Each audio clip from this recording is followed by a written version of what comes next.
Let me see. Is this working right now? I don't even know it is.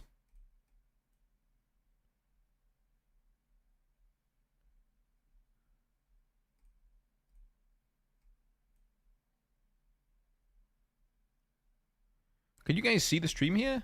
Okay, yeah. Awesome. It seems to be working. Great news. What is up, guys? Welcome back to Stormgate Central. Today, we're going to be taking a look at the Esports World Cup. And at this World Cup, they're going to be doing a show match of Stormgate. So they've got 4 different players there. They've got Poning and MacSed, and then they've got Mana and also Theory. So we're going to be getting into a bunch of casted games here in a minute. Right now, we are between series. I did get this one started a little bit late. Unfortunately, I missed the first series. So just to fill you guys in, Poning went up against MacSed. That's a Chinese player, if you're wondering who that is, because I wasn't too familiar with him, but he's got a big background in StarCraft. And Poning just managed to edge it out, and he won MacSed 2-1. So this is a double elimination bracket, so MacSed isn't out of the competition. He's going to drop down to the losers bracket, and it's going to be kind of interesting to see what happens there. And right now, we're just waiting for the next match to start up, and I believe it is going to be Mana going up against Theory. So, interestingly enough, in this competition, there's only one person playing, or I should say isn't playing the Celestials. So we've got Theory is actually switched over to Infernals. He was playing as the Celestials during the Tasteless showdown over there. He is now going to be playing as the Infernals instead. But all of the other 3 guys, they're playing Celestials. So there is no Vanguard player in this competition at all, which is kind of interesting there. But what can you do? So I do have the stream up at the moment, guys, but right now there is nothing really going on. We're just sort of waiting for the next match to get started. By the way, if you guys are watching this and wondering how you can get into playing some Stormgate for yourselves, you can hop in the game now. It has gone free to play, finally. So anybody who wants to give the game a try, you know, if you're somebody who's been kind of on the fence, you're free and able to do that, and it's free, right? So, you know, may as well. Why not? No Vanguard at all is a bit sad. Yeah, I really agree, Mikhail. I think in my opinion, they should have invited people to showcase all 3 of the factions here. I'm not sure if it's a location thing. This is over in Riyadh in Saudi Arabia. It's part of the big Esports World Cup there, and I know those guys are throwing like a ton of money at this, so maybe it just depends on who's free and who's available. But I think they've just invited people based on, you know, how well they've been doing in Stormgate overall. Theory and Poning seem to get invited to everything. They are great players, so that's understandable. Not exactly sure why MacSed got invited, because, like I say, I wasn't really all too familiar with him. I haven't really seen him in too many competitions. Maybe he was in the EGC Invitational. Not quite sure on that one. And then, of course, Mana, he's done one of the show matches as well. I think not the Frigate playtest, but whatever playtest was before that. I believe it was Elephant. Yeah, maybe Elephant. He did a show match there against Moon, who's, of course, like a well-known Warcraft 3 player. So, yeah, you know, but that's the decision they went for here. So 3 Celestial players. Hopefully we are going to see some Therium units, though. I can tell you guys, just from catching the tail end of the first game between Poning and MacSed, that there wasn't really a whole lot of Therium mined. The third game they did get some sabers out. Sorry, not sabers, some scythes out, I should say, and things like that. But other than that, I think the first 2 were pretty much Argent versus Argent, so I am slightly worried about that. But I think Mana, especially, has got some tricks up his sleeves. I've been watching his stream for quite a while, and he likes to use one of the new flying units. Is it the Seraphim? Yeah, the Seraphim, they can kind of fly around the map and mop up creep camps, so they're pretty powerful at doing that. So I think he's kind of a fan of those. No idea what Theory has, though, because so far, I don't think Theory has streamed. He's been so busy with all of these invitationals and the Tasteless Showdown and whatnot, that he hasn't really had the opportunity to stream. And of course, he played Celestials there. Now he's going to be playing as the Infernals, and that's what he's mained for the entirety of Stormgate. So I'm pretty excited to see what he does against Mana here. And hopefully it's going to be getting started in a second. Anywho, guys, let's go and tune into what they're talking about over on the caster desk here. Let me get the right stream up for you guys. Not really fleshed out. General agreement is that Infernal gets better the longer the game goes. But is it going to get to that point? Yeah, can Theory prove it can get to that point? Yeah, definitely. If you're just kind of tuning in at the moment here, we are just waiting to get this game good to go. That's why we're having a nice little chat here about what the possibilities are. Because there's probably a lot of people out there that are aware that now the game has truly gone free to play here. Kind of nice to see Caliris back actually casting again, because I haven't seen him for quite some time, you know? I feel like he's not really been involved in Stormgate. There are some casters and some personalities that I wonder, like, why aren't they coming into this? Further ado, let's make welcome to the stage here. Mana is going up against Theory. All right, guys. Let's go ahead and switch over here. The stream does seem to be slightly behind the other one for whatever reason. Or is it ahead? I don't know.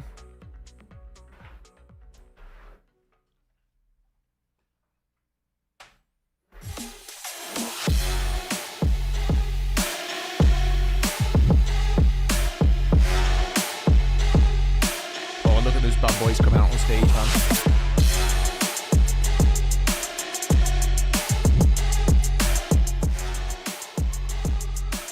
Crazy loud sound. The mixing is a little bit odd. Alright, they're getting ready to sit themselves down here. This is going to be a best of 3, I believe, guys.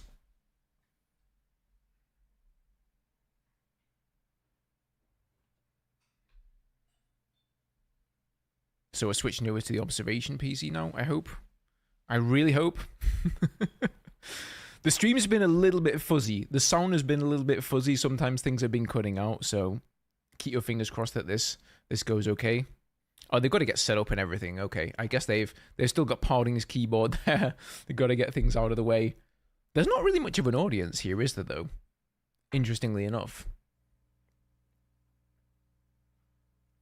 So this is going to be an interesting one. Theory, he's playing for Aftermath Esports, of course, coming from the USA. You guys know Mana, I'm sure. He's been in StarCraft for a long, long time. He's from Poland, and he's going to be playing as the Celestials, unless he switches.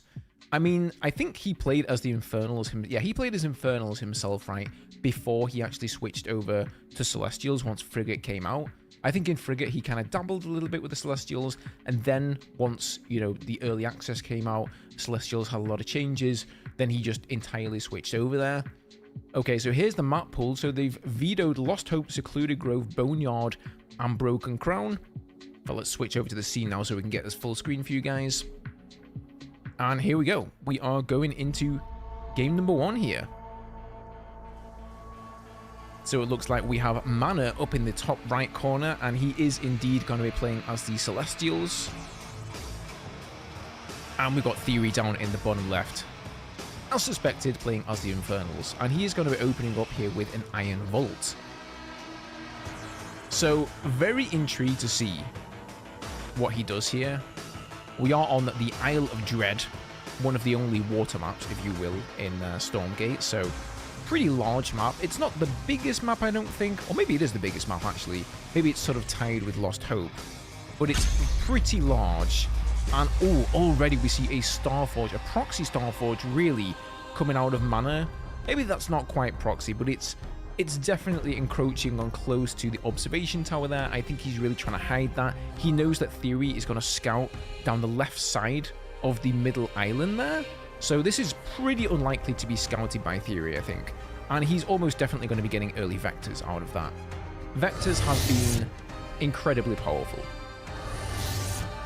So ever since the patch came out, they have kind of nerfed a lot of the good builds for the Celestials. They've nerfed a lot of the Sovereign's Watch stuff, where you could proxy really close to the base and then use Sovereign's Watch offensively. They've also nerfed the Morph Core rushes and stuff like that. So we're not going to be seeing the same sort of Celestial play that we saw in the Tasteless Showdown. And Theory here hasn't scouted this, although he's going to know that the Vector's coming now. The Vectors are actually really, really powerful. They weren't that great in Frigate, but they have been buffed a lot. So you really don't want to take these for granted. Really great against Gaunts, good against Fiends as well. They're not that great against the Brutes, but they can just sort of kite them around pretty easily. So he does have a second one coming in here, but they are pretty expensive. They do cost a lot of Ethereum, so Mana really has to be careful here that he doesn't lose one, but he's doing some really, really great micro at the moment. And now with only Brutes left, I am sort of waiting for the split, and there it comes. He's going to try and get the wraparound, try and get at least one of those vectors. Oh, nice blink away. Oh, he does go down. So nice control there by Mana. Doesn't quite manage to get away, though. I really like the effigy going down there to try to keep some of these units alive. But the second vector is now going to come in and keep this harassment up. So this is kind of a tactic we're seeing a lot from Celestial players, guys, is that they put down one Starforge, they power surge, and then they just start bursting out vectors one after another. They just build one after another. They don't really build any more buildings unless they have to, and they just try to win the game like that. This is what Mana is going to be going for here in this opening game. Is it going to work for him? I'm not sure. I don't think he's necessarily getting the damage in that he's looking for. He's killed a couple of units here of Theories, but is that enough? He's not really gotten into the base. I have been watching some really great Celestial players. Captain Alex is one of them, and he really favors this build here. In fact, he does it much more aggressively, and he places the Starforge way closer to the enemy base. In this case, Mana's not chosen to do that, and this is a pretty big map, so it takes a really, really long time for those vectors, even though they do have Blink, to get around there. Oh, nice Blink away there by Mana. He is going to manage to maybe save that one, though the Fiends are just too quick, man. So Theory, he's actually responding to this incredibly well right now. He's slightly down on supplies, so I want to say that Mana has perhaps done enough damage to warrant this, but I think this is going to get shut down here, and Mana sooner or later is going to be forced to transition into something else, unless he manages to get a critical number of these vectors out, because at the moment you can just see that every pick that Theory gets, it's just keeping him down at 2 to 3 vectors. And that just isn't really going to be enough. It's not that critical mass that he's looking for, where he can really jump into the Illuminite lane, kill some of those imps, and then teleport away. Now, what is Theory up to with his imp here? He's actually going to go straight through the trees and build a meat farm, which instantly gets shut down there. I think those are being cancelled, unfortunately, in the replay functionality, or the observer functionality, I should say. You can't actually see this happening at the moment, so you can't tell if they cancel or it just gets killed, but I think he is cancelling those most of the time. So the Brutes are going to be forced to split, most likely, to get out those Fiends and try to hunt these down. And there they go. But he got up to 4 vectors now. Now this is starting to look a little bit dangerous, actually, for Theory. Once you get up to 4, you can start to tank with one of them, and they have enough DPS whereby they can just, like, look at this now. They're just going to snipe down these gaunts, and then they're going to go for the meat farm. There are more vectors as well still being rallied. I would like to see back home what Theory has here. What Mana has, because I don't know if he has a creation chamber. I mean, he's got to have one creation chamber, because it's a prerequisite for the vectors, but other than that, sometimes they will transition into Krees here and try to punish the gaunts that the Infernal player is getting out. But I love this two-pronged attack here. He's kind of got 2 on the left, 3 on the right, doing a really nice job of macroing, or microing, I should say. They kind of fire a weird way, the vectors, so once you start the animation, you can then pull away, but they actually fire 3 shots every time they fire. So even if you micro away those 3 shots, they will still come out of the vector. It's a little bit difficult to explain, but if you guys play around with them, then you'll know what I mean, and you can indeed do that, because the vectors are... well, Stormgate is now free to play, and GG, Mana has actually done it here. So I really thought, guys, that they were maybe going to go and shut this down, but Mana's actually managed to do enough there. I think Theory did a pretty good job, though, really. He did what he needed to do. He got the Fiends out, which, were able to chase those vectors around. And that is really the fastest unit that the Infernals have, especially at this early game. The only other thing I could think of is a Weaver, but getting a Weaver out is kind of a little bit more late game, right? You've got to get that Ritual Chamber out there. And this is super, super early game here, so I'm not sure how many minutes that was. I think it was only maybe perhaps 6 or 7 minutes or so. So that's kind of interesting.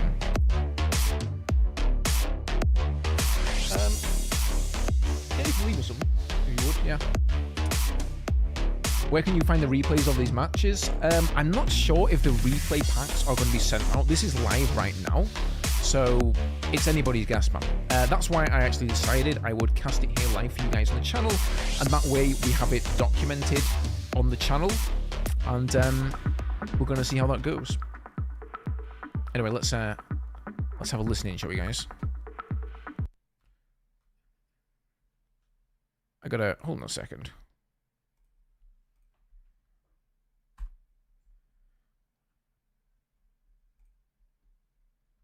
One of the streams is kind of lagging behind here, I think. Oh, no, never mind. We're just going to be going straight into game number 2 here. My bad. I guess there wasn't really much of a wait there. Both players are ready.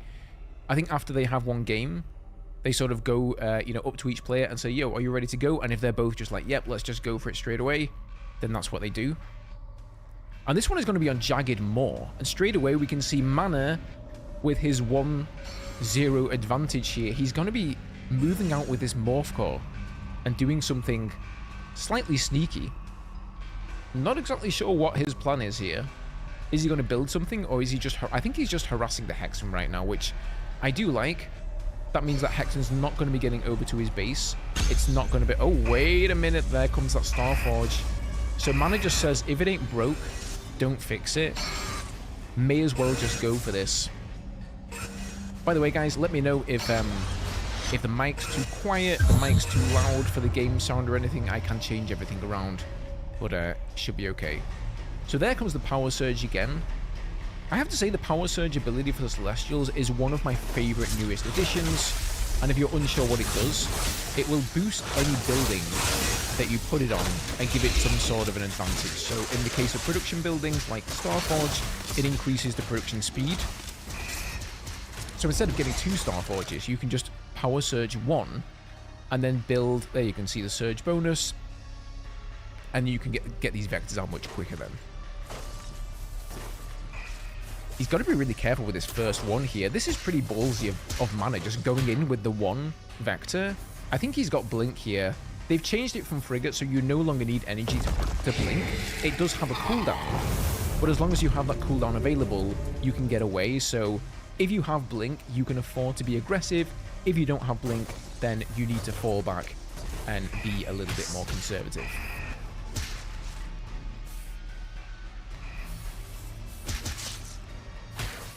Tournament gameplay stream could be lowered a bit. It's hard to hear when the fights are going on. Okay, that's no worries. There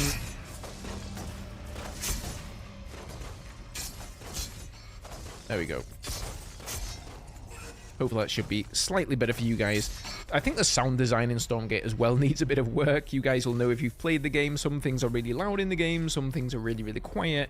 The music can sometimes be out of whack, but that is something that they are working on here. This is an early access game, so it's to be expected. But back to the game here. Theory's actually shut down the Starforge. So there are a few vectors out. Mana has map control, but he's pretty much put a stop to this. So all he needs to do now is shut down these 3 vectors. There's a Shroud Stone there. They're not going to get a poke into the natural. Oh, nice pick on the gaunt there, though.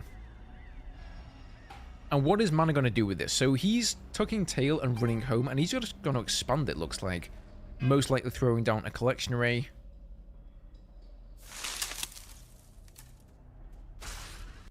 So that was one of the healing flowers for the uninitiated. Those flowers will heal up any unit that attacks it. Nice Mariko there with a vector blinking away. These are one of my favorite units, I will say, for the Celestials. They're just really entertaining to watch. Not only can you micro away, but it's like Blink Stalkers, right? You see blinking or jumping up a cliff, getting some economical damage in, and then it will jump back down the cliff again. And you can get a really nice upgrade for the vectors, which allows them to recall. So they can blink somewhere and then recall back to that original position, and I believe it actually heals them a little bit as well. I haven't really seen that used very much. Vectors at the moment seem to be kind of like an early game thing, and once people have them, they use them early game, and then they'll transition into like Krees or Argents or something else like that. So Creation Chamber and a Legion Hall now going down for mana. So a little bit earlier on, I was talking about the fact that Mana really likes to use Seraphim. And Seraphim are a new unit for the Celestials, and they love to fly around the map. They are great at hunting creep camps. They actually take 50% less damage from the creeps. And there was actually a little bit of a bug in one of the first iterations of Early Access, or the first iteration, where they would actually take 50% less damage from everything. So that's why we saw Mana using a lot of these. Oh my god, these Argents are going to get trapped here. Mana is not paying attention. He is running away, but they're just so slow. But there is a Link node down there, or a Spark node rather, and that is going to do the job to defend. I think, yeah, that Spark node is also Power Surge, so it's going to do extra damage. Nice catch here, though, by Theory. He's going to get both of these Argents out, and all of a sudden, Mana's now in trouble. Like, he can come in. I think he... Does he still have the Vectors? Yeah, the Vectors are over on the left side of the map there, roaming around, so he's going to bring those back to defend. But the Vectors are a harassment unit. They're not really for defending. And Theory's doing a great job here with these Fiends, just getting picks on the reinforcing units. On the Argents coming out here. But Theory is actually going to be forced to turn around. He doesn't have enough over on the map. There are a few Gaunts moving up, so maybe he just wants to sort of flounder around on the health camp here and hope that he can get enough to actually make something happen against Mana. But I think with Sovereign's Watch available, Mana's actually going to be okay here. Yeah, there comes the Seraphim right now. So Mana really, really likes his Seraphim. I'm not sure if he just liked it because they were bugged in the last patch, though, or because they are actually pretty good. They can't attack air, but they can attack ground. So against an Infernal player, the only real air unit they're going to have are the Spriggans. So as long as Theory doesn't get out any Spriggans, then these Seraphim are going to be really, really nice.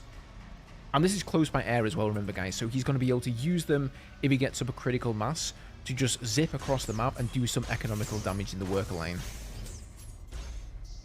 So there comes the second one out. Ooh, one getting a little bit low there, though. I really like Theory's use of the Effigy. I've also recently learned, by the way, for any Infernal players out there, that if you drop an Effigy, which is that little thing, it's top 4 ability for the Infernals, it's that little thing that makes the Shroud anywhere on the map. If you drop it on Shroud that's already there, it will actually be permanent, unless it's killed off by the enemy player. So what you can do is drop an Effigy, and then while the Shroud is still there before it disappears, you can drop another one, and that one will actually be permanent then. Which could be a really nice tactic here for Theory, to do that on a health camp and just set up a kind of forward position, keeping his white health topped off. Infernal units, they don't regen their white health when they're not on the Shroud. So once they take a little bit of damage, they are going to be, you know, somewhat at a disadvantage.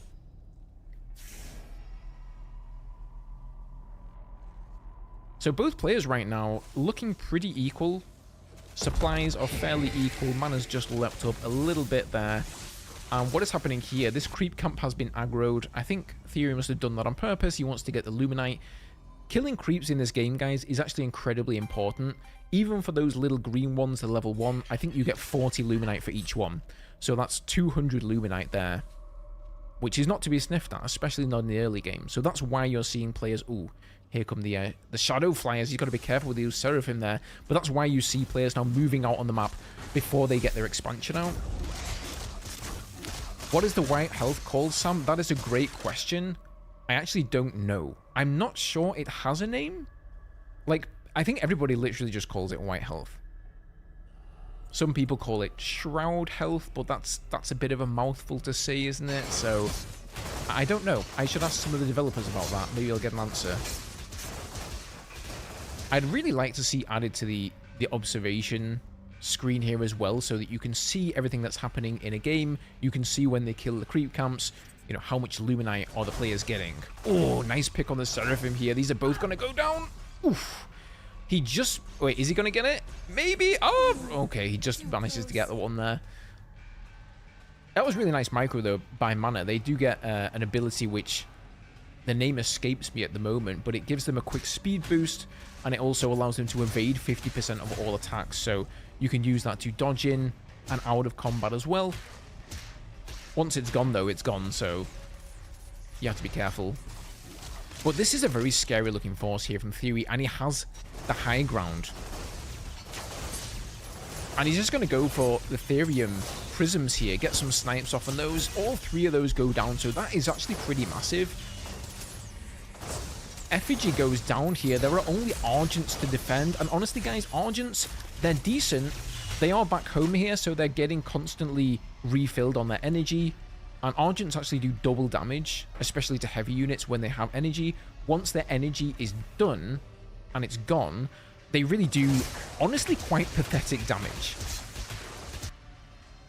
So you have to be really, really careful with them. But once we start getting to the mid-game here, you know, Argents, they don't really pull their weight anymore. And the Infernal Army is really going to start to just pay dividends. It's going to start to really trade with the Celestial Army a little bit better. There is an Animancer out there now for mana, which is a great tier 3 unit. It has this like black hole ability, and that does a ton of damage.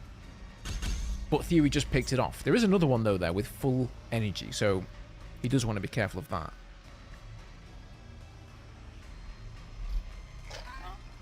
Yeah, you might be right, man. This could be a bit of a disaster for mana. I mean, he's definitely still in this game. If you look at this, he's 20 supply ahead, so, you know, he's definitely not down and out. But I would say once he's ahead on the supply, he's definitely ahead on resources, it seems like, as well.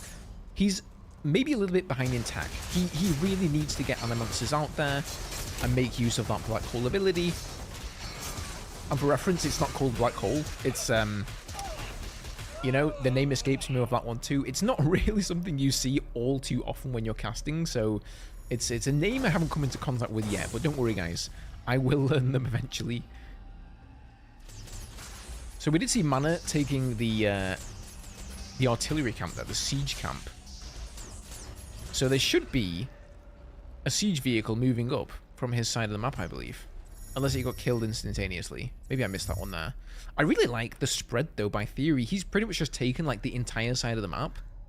Oh, yeah. I see it down there now in the corner. He's actually taken both of them. He's used the Seraphim, because they take 50% less damage from the creeps. He's used them to kill the siege camps. And now here comes the first one. There's another one moving up. And he's going to go for a massive push into Theory's base here. Gets one of the Weavers, which is really Theory's only course of action. Throws down the Black Hole as well. Just look at the damage it's doing there. That, you know, that's just stopping Theory from being able to move into there with the gaunts. It also slows the units down. Oof. And all of a sudden, this game is looking like it could be going Mana's way. He still does have 2 Animancers at the back there. They have plenty of energy. They can throw down more Black Holes. And there is another artillery now moving up. So Theory is looking to drag that artillery and lash it towards himself with the Weavers, which is kind of like the Vipers in StarCraft. It can pull a unit towards itself, but he's really not able to get the distance there. If he moves forward, he's going to get sniped. He's damned if he does, and he's damned if he doesn't. And Mana's just storming forward here, really against very little resistance from Theory. Oh, this is actually looking like it's going to be a fairly quick and easy 2-0. And that Weaver is insanely tanky. Just look at the punishment it's taking there. Oh, Flame Imp's now coming out for Theory, though. Getting some nice hits off. An Animancer at the front goes down as well, and a bunch of Argents. But is that going to be enough? There are a bunch more Imps there that he could pull if he wants to do more Flame Imps. But Theory really needs to move forward now and stop this. Look just how insanely good that Black Hole is there. Oh, nice pull on the Animancer, though. Gets a kill on that. The artillery now is actually going to go down, so I do believe that is the second artillery, unless there's another one. Maybe that was the first one. I think it's the second one, though. Ooh. Some big hits from the Flame Imps. They actually don't do as much damage to the Argents as I thought. But Theory's got plenty more where those come from, man. But he's really running on fumes now at the moment, isn't he, guys? You know, he doesn't have anything out here. He's thrown down his emergency Shroud Stone from the top bar. And he's using a lot of his imps here as sacrificial pawns.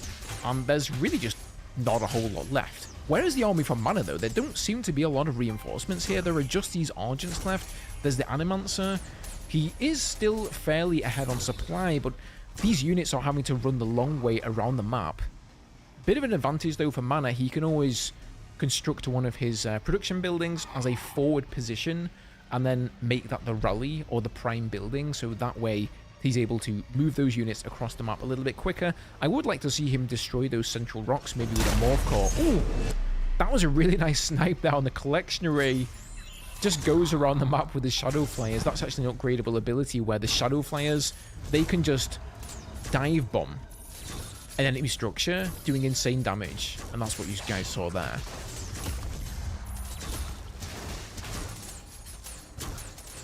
Another black hole. I do believe, by the way, that black hole ability, it will damage your own units. Nice split there by Mana, and oh my god, all of those imps just did absolutely nothing, sacrificed themselves for no reason whatsoever. And Mana throws down the Beam Me Up Scotty Rays, which is actually giving his units more energy there, which is really, again, important. Another snipe coming in here from Theory. What is he going to do? Oh, he just goes for the prisms. You know, I didn't actually realize that he could hit prisms.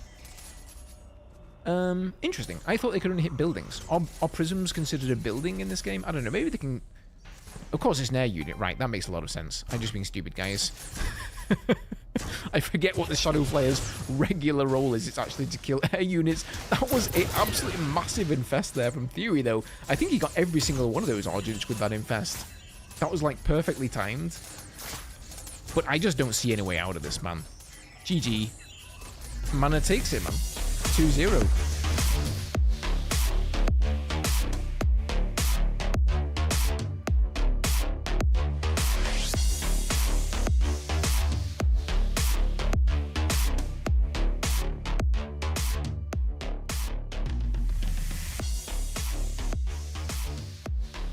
So the friendly handshake there from those guys, that was kind of insane, guys. I'm really surprised actually by Mana here. It was nice to see like a Celestial game where like it went down to the wire and we saw a wealth of different units there. Like what did we see that game? We saw Argents. We actually didn't see any Kree. They received a bit of a nerf. We saw Seraphim coming out there. We saw the Animancers, of course, with their like black hole ability. We even saw the artillery. So that was actually a really nice sort of example of how you can play that map, get those artilleries, and just make a really successful push. He kind of put Theory in a position there where he had to react, he had to do something, had to send his army headlong into Mana's, and it just didn't work out for him, obviously. So really, really awesome game there. Okay, let's head over to the Caster boys and see what they've got to say about this year. I think I'm kind of surprised that they still shoot up. I feel like that's going to be taken away eventually, but they are a lot of fun. Like, to see them get microed around, especially when he gets the speed camp, it's like, you can't catch those things. Yeah, very difficult. I mean, you look at that first game, Tasteless, and thinking about how do Brutes and Gaunts even try and deal with a proxy like that? It's very difficult. It's one of those games that, you know, the snowballing started, and it really got totally out of control and closed it out. You know, you take out one of those Brutes, then the Fiends right after that, the Vector isn't killed off, the damage starts to pile up. It's all about melee units that aren't fast versus range units that are. I really feel like, you know, the Infernals, they don't have any answer to the Vector. I think it's a little bit of a problem right now, actually, in the meta. I'm like, like as an Infernal player, what do you do? You've only got Fiends. I really feel like Theory was doing a great job, actually, of using the Fiends in the speed camp to try and snag those Vectors and stop them and shut them down. But even though he really did everything that he could, it just wasn't enough. So I don't know, man. I think Vector, I don't want to just call OP and say, oh my god, like just because Mana won with Vectors, they're OP. But we have been seeing like an overwhelming amount of Vector play, you know, in these Celestial games, especially versus the Infernals, because the Infernals just are so slow, right? They're kind of like Zerg. They kind of need to just like slowly creep out on the map and take over the map presence. They can't, you know, they can't really just hop out on the map anywhere the same way that the Vanguard or the Celestials can. With the 2-0 victory to start things off, Dan, as we were mentioning before, these Vectors are so brutal. We were also talking about the fact that we like how kind of the Fell Hogs are used in the game. Obviously, you kind of put them in certain positions to try and like even help with keeping exploding units away from baseline damage territory is smart for new RTS. I like a lot of I'd agree with that. I think that's why I was kind of surprised though that we saw these Shadow Flayers get this new ability called Dive Bomb, because that's basically what that is, right? Where in the same way that you can just throw some Banelings into a mineral line in StarCraft and get a bunch of kills and eliminate all of the workers, we pretty much saw Theory do that in this game with the collection array, right? He just sent a bunch of Shadow Flayers over there, and sometimes I actually expected to see that more. As soon as I read that in the patch notes, you know, when early access arrived, I was like, wait, what? This ability is going to be insane. I put out a video, and I even showed how many Shadow Flayers it took to take down a command post with 1500 health. But I did the maths on it of, okay, how many Shadow Flayers does it take? What is the Luminite cost? What is the Therium cost? And it actually turned out to be slightly more cost, I think, just in terms of Luminite, to snipe a command post. Now, obviously, there's mining time and all of that. You're shutting down the mining at that base, so that isn't taken into account. But it may well be that it's just not quite worth it. However, if you are floating tons of Luminite and tons of Therium, you have more resources than you really know what to do with, then, you know, why not? If you've got a couple of Twilight Spires and you're not really building Spriggans, you may as well just pump out some Shadow Flayers and go and use them for that. A little bit too hard, and with all the AoE coming in, it feels hard to deal with that as Infernals right now. Mana using that yellow beam that you could see there as well. That's called Purify, one of the top bar abilities from Celestial. Purify, yes. The energy on that's what I said, man. Beam me up, Scotty. That's a very powerful tool in Tier 2 baseless that you can use alongside the Argents, for example, or any units on the... Yeah, that's what I've heard as well. Everybody just called it the White Health, so...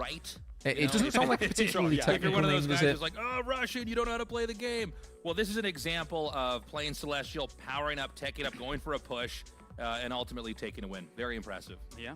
I mean, there was even moments where that was a good series, we saw Theory get very aggressive there, and it seemed like the Legion Hall came up pretty quickly here from Mana. It felt like maybe you had to get the Seraphim out a bit quicker for the defense, which isn't necessarily the most useful defense unit, but it's got its uses elsewhere, of course. Yeah. I mean, I've seen them take decent engagements against Gaunts and stuff in the past. You know, obviously he's trying to utilize some of their mobility there and everything. Yes. It felt like Theory started to get something going, but, you know, Mana's defense just a little bit too good, and just the timing of the Animancers plus the Catapults, very hard to deal with. Do you think Mana can extrapolate anything from the Celestial versus Celestial that he just watched prior? I mean, it does seem like there's this thing in Celestial versus Celestial, which is really about, are you able to tech, or is this going to be just a hardcore no Therium rush? Because we've had a lot of those games. We had a lot at the Stormgate Showdown. Yeah. We had at least 2 of them here today so far, and you know, with it being a very Celestial heavy tournament for this small show match here at EWC. Yeah. We'll have to see. It's going to be one of 2 things. Either he's going to be able to play that game where he's going to be rushing and doing a better job than we saw Partying do as an example, or we're going to have him, you know, tech around it and play a very long and drawn out macro game. Like, you know, I actually think that Poning, I'm not sure on this, right? Because Poning is like, he's the kind of player who is super aggressive, he's super good at micro, and he likes to make these timing attacks, he likes to make these early rushes, proxy attacks. He's just an aggressive player, right? That's kind of what he likes to do. I feel like Mana is a more sort of all-round player, a little bit more reactive, not necessarily super defensive. Like, he will do stuff like that as well. We saw him do that with the Starforge, right? I mean, he got Vectors out early game, but he seems to be using all of the units in the Celestial Armada more than I've seen Poning do. Now, maybe Poning has an ace up his sleeve, but all I know is that from the first series I watched here, and also the series that we saw at the, you know, the Tasteless Showdown, he seemed to be very into his Argent play. He would sometimes get Krees out, but we very rarely saw him actually use Therium units. So, you know, maybe he can win on his mechanics. Maybe he's going to win on micro, but I actually think Mana could take this competition, man. $5,000 in this, by the way, guys. Before that, of course, is best of 3. So MacSed and Theory down towards the bottom. My question, I guess, to either of you, if you want to take this, is can Theory kind of break this hold? Because Infernal is having a bit of a rough time here versus these Celestials. Yeah, in each of the iterations that we've had here of Stormgate, you know, one faction looks really strong or really broken, then a couple adjustments come in and things change. And look, we've got 3 Celestials and then just 1. Infernal, you kind of got to root for Theory here. I hope he can pull kind it of. off. I think he's a very smart player. He's been playing since day one of the. Like I said, I'm surprised. I'm surprised we only have one person who's not playing at the Celestials. I would have thought they'd say, guys, okay, if we need like one Celestial player, one Vanguard player, and one Infernal player, and the fourth player can be whoever. But whoever it is, we need one from each race or one from each faction.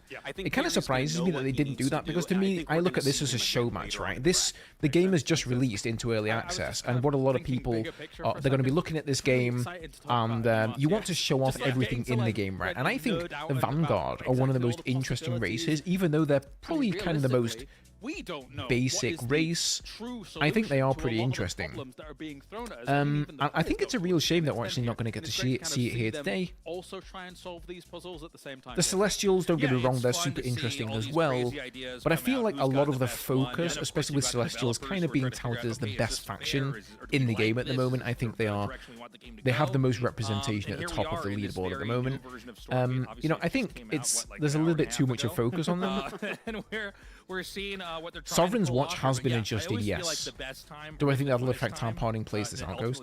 Definitely, Justin, yeah. I think it has to. I mean, in the first game we saw against him, he didn't go for that kind of rush, but he still went for Argent only, and MacSed did the same thing, and then in the third game we saw something a little bit different, like MacSed went up to some scythes.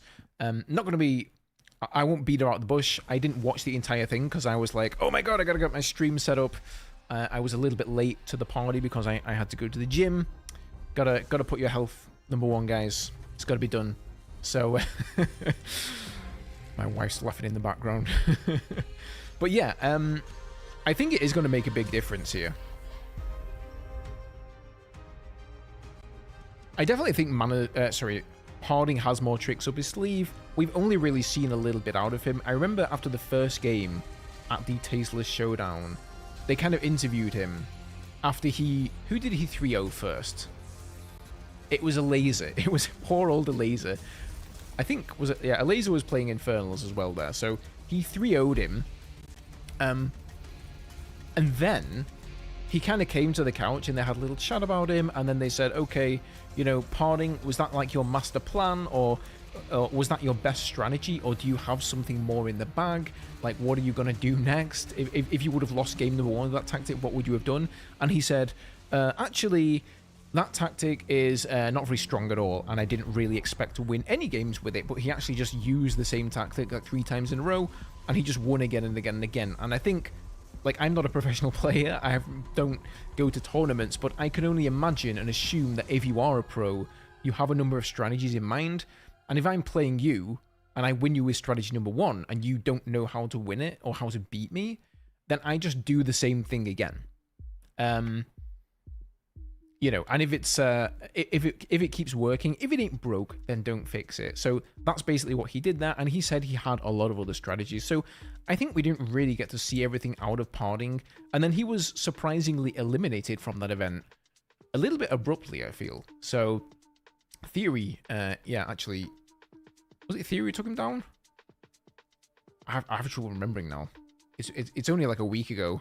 Well, he got taken out, and it was a bit of an upset because I think Poning is widely regarded as the GOAT, really, of Stormgate. I think if you look at tournament wins, if you look at winnings in terms of money, I don't really want to use the word the GOAT because that's something we all think of when a game has been out for years and there's been hundreds maybe of competitions, or at least tens of competitions. Clearly that's not the case yet, but for lack of a better word, he has sort of been the GOAT through the various alphas and the betas. He's just been always somebody at the top of the game.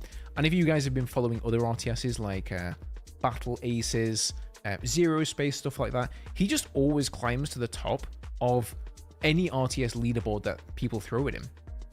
So I don't know, man. It's going to be interesting. He didn't win super convincingly, though, against MacSed. It was a 2-1. He could have easily lost that series. Whereas I thought Mana versus Theory, that looked pretty convincing to me. You know, I think Theory, like, did a good job. I think he did his best.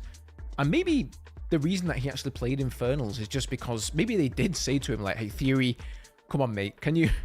You've got to play something. We can't have 4 Celestials in a tournament. Somebody's got to play something else. So maybe they said, if you play Infernals, you could come. And he said, okay, well, I'm just spitballing here. This is sheer conjecture on my part. I have no idea.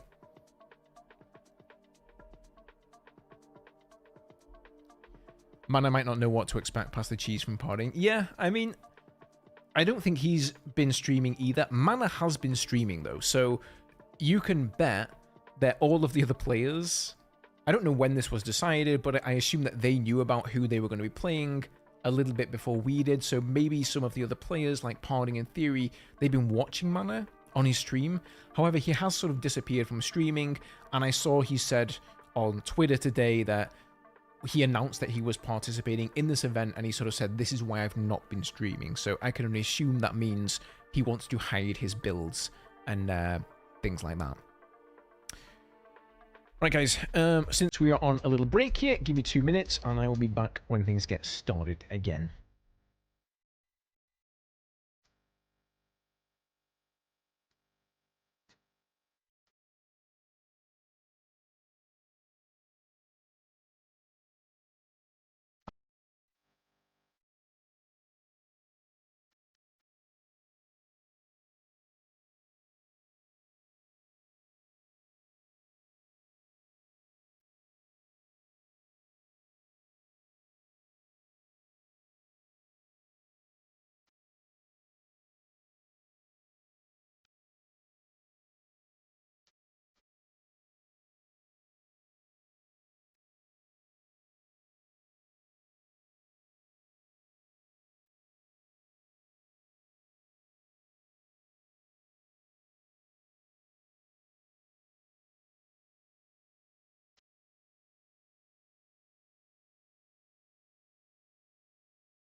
All right, welcome back, ladies and gentlemen, to the Stormgate Invitational Tournament. We are done with our first round of matches. Now we find ourselves in the upper bracket to figure out who is going to move through to the grand final. Joining me once again, Tasteosis, to talk about our next upcoming match. Mana looked great, Tasteless, and now he's found himself in this match.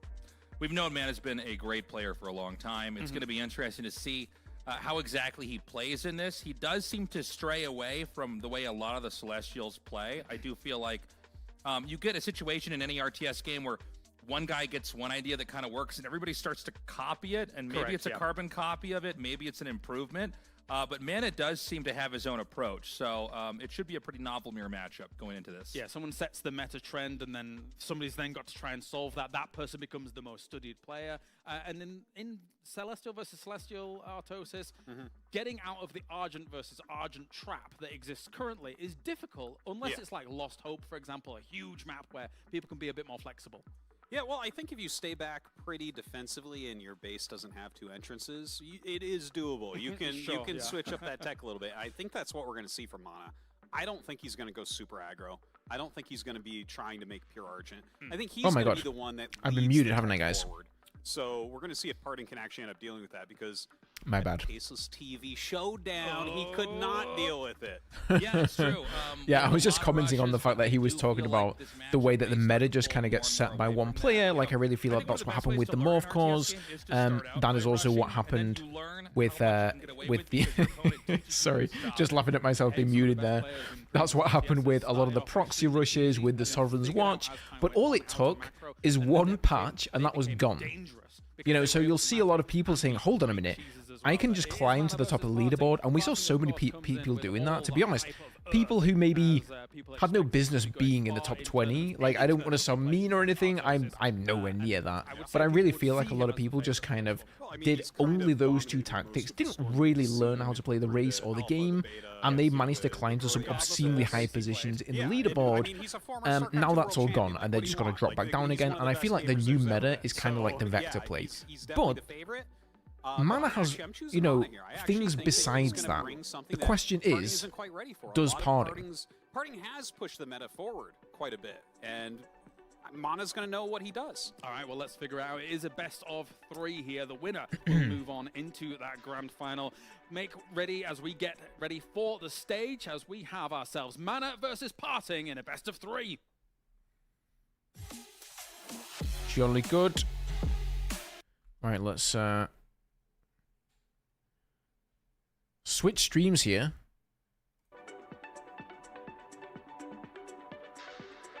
This one is obviously a few seconds behind the other one for some reason. I don't know why that's happening. So we're going to see them both coming out on stage in a minute, I think. Oh, that's loud. What do you guys think about the whole Saudi Arabia esports thing? It's kind of wild to me that they've just decided to throw tons of money, especially at games like StarCraft. I'm not sure what the prize pool is for StarCraft at the this esports World Cup, but I've heard it's something crazy. I've heard it's like the biggest prize pool. So yeah, $5,000 here for the winner of this invitational. Nice to see them both shaking hands there. Always good to see some nice sportsmanship.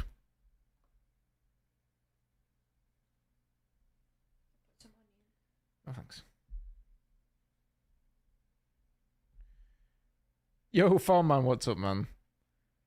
StarCraft has 1 million? Wait, as in dollars? Holy. Isn't that verging on Dota, League of Legends money? Alrighty, guys. We are getting started here. So we have Mana up in the top right and Poning down in the bottom left. And there is no sound for some reason. I think they screwed up the sound. Possibly.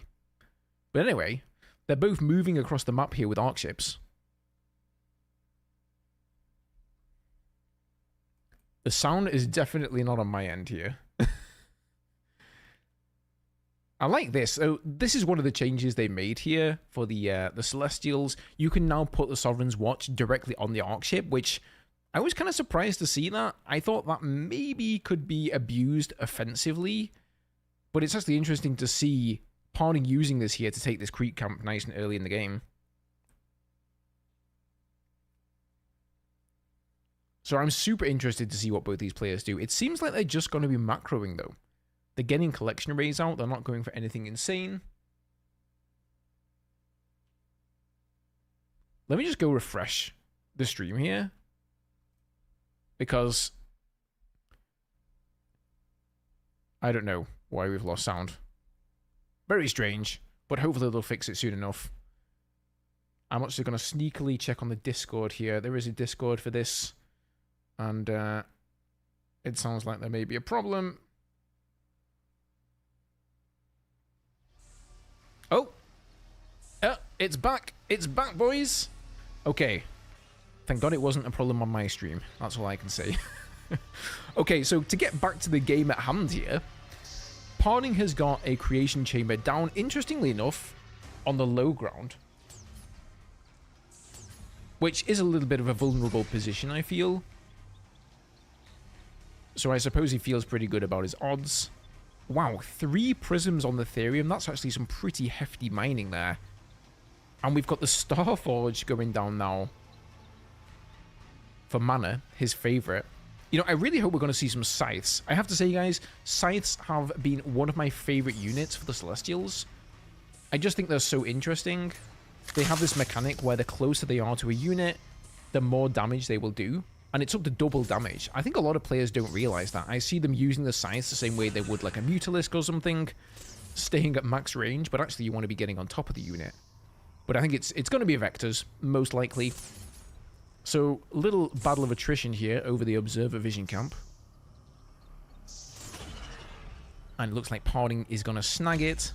I like the fact that whoever gets the last kill on the creep gets the resources. Oh! It is Scythes! Yes! My boy! Mana going for the Scythes. Love it. Okay, this is going to be interesting. So, Scythes absolutely destroy Argents. They do extra damage against heavy units. What was that? Was that a goat? Why did he say... Is he trying to tell us that one of these guys is the goat here? How's the sound? Is the sound kind of quiet now in game? I don't know, guys. The sound in this stream seems to be all over the place, so I'm doing my best to sort of change the levels on the fly on my mixer. And hopefully it's going to work out. I think the actual effects on the units are too loud, but everything else, like the sound... The ambient sound, the music in game is actually a little bit on the low side. So mana is a little bit low on Argents here. Poning obviously has an advantage because he hasn't been making any scythes, I don't think. But scythes are now coming out. Oh, I think Poning is going to get the snipe here on the collector array, though. Is that going to be worth it for mana? And you can just see how much damage these scythes are doing. He really wants to move them on top of the Argent so he's dealing max damage. And these Argents, I don't think are going to escape. Like, they can do damage to the scythes. They can shoot air. They're just not really the best units for it because they don't really deal extra damage. And the scythes have a special ability where whenever they take damage, they will consume, I believe it's 50 energy, and they get a shield for a few seconds that reduces damage taken by 50%. I believe from all sources. So that is incredibly powerful. As long as you have energy on the scythes, you're good to go. They're super, super tanky. They also have a pretty big health pool, as you can see, 240 HP. So, a tactic we're probably going to see Mana use here is taking those energy camps. Both players here are going to want to hold onto their energy camp, maybe even the other energy camp as well, just to stop the other player getting it, since they are both playing Celestials. And for the Celestials, energy is just, you know, absolutely huge.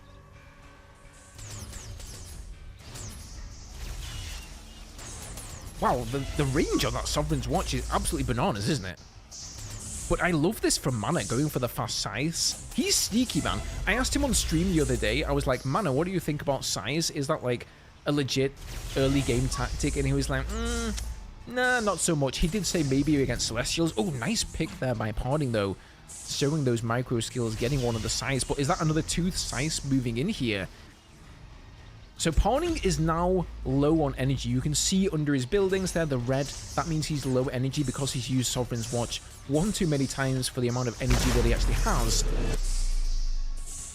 And that is really going to benefit Mana here, because that means, well, a number of things. When you have red energy, you produce units slower, you build buildings slower. It's really not a place you want to be in. You will regain that energy over time as you use your top 4 abilities, but it does take quite some time, and Mana is absolutely going ham on Poning with the science right now. These are the last 2 Argents for him, dude. I absolutely love this build. Fun fact, I've been kind of abusing, using this quite a lot on the ladder as well, and it is very, very good if you can make it work. If you don't get killed before you get out your Arc Station, then you're kind of good to go. So the Vectors can attack air as well, even though I always kind of thought of them as a unit that don't attack air. But actually the range on the sides are pretty decent, so they're extremely versatile in terms of... Oh, he's got to be careful to get the pick there. Yeah, he should have moved that one back there. A little bit sloppy micro from Mana. You really do not want to lose any more size than you have to, because they cost a lot of Therium. I believe it's somewhere around the region of, yeah, maybe 100 Therium, 200 Luminite. They are very expensive units, so losing them is no joke. But just look how tanky they are. They just do not want to go down. And he's going to come in here and kill Prisms in a minute. I think Poning is... He's done for, right, guys? I mean, he has nothing to defend with here. I'm kind of surprised we don't see Mana move in and just push the agenda more there. Go for the collection array, go for more prisms. I think Poning there with the beam me up Scotty getting a free kill on the creep camp.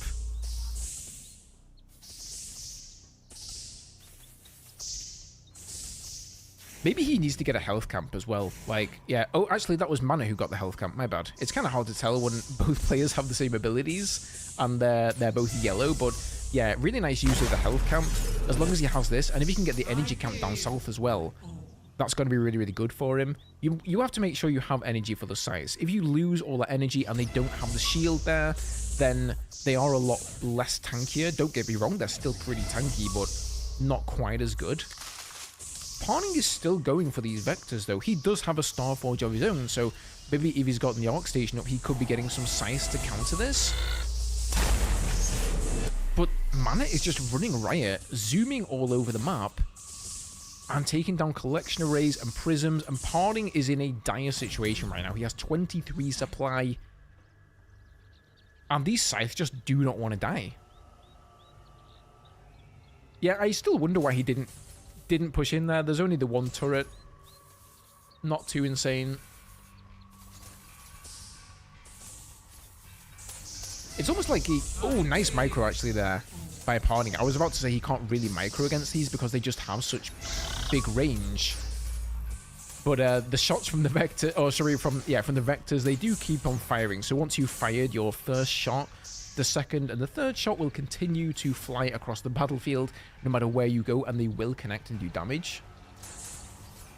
And this is actually sort of forcing Mana to engage with his scythes at maximum range. So I do like that from Poning. I think he's finally figured it out. If he can force Mana to engage at maximum range, he's doing max damage with his vectors, but the scythes are going to be doing minimal damage. So if they would normally do 20 damage on top of a target, they're only going to be doing 10 damage from maximum range. It's a very weird air unit. It's hard to get used to the fact that you have to almost dive bomb on top of targets to get a lot of damage done there. And actually, these scythes are going to get taken out. I feel like Mana has definitely stopped production of scythes right now. He said, okay, you know what? I've killed a collection array. I've killed a couple of prisms here and there. You know, Poning has to be behind, and indeed we can see their supply. We know he's behind, but he's definitely behind on economy as well. I don't think Poning's really managed to do anything, you know, on Mana's side of the map here. And he's going to go and finish these power banks. Not the most expensive buildings in the world, 100 Luminite a pop, but 3 of those, you know, that's 300 Luminite. That's almost, well, that's a couple of prisms at least. So all of these little picks that Mana is able to get against Poning here are going to lead to his demise eventually. I really like that positioning there with the collection array from Mana. Just one of those expansions on this big map here, Lost Hope, where you're really not going to find it. And that shield coming in clutch again there. So he did actually just power surge both of those Starforges, so maybe he is actually going to be going for more scythes. Like, he definitely stopped production at some point. Maybe he just did it to macro up a bit, get some more collection arrays down, and then really start to pump out those units. And GG from Poning. Mana's going to take game number 1. Insanely well done. So this is what I was talking about, man. I kind of feel like Poning is just playing into the meta. You know, he just says, okay, what's the new meta? I don't want to sell Poning short. Don't get me wrong. He's an amazing player. But he just sort of says, what's the new meta? Okay, it's vectors. He plays vectors. He expects vectors out of Mana, but he actually gets something that he's probably not used to playing against, and that is scythes. And just look how insanely powerful those scythes were as well. That was crazy, man.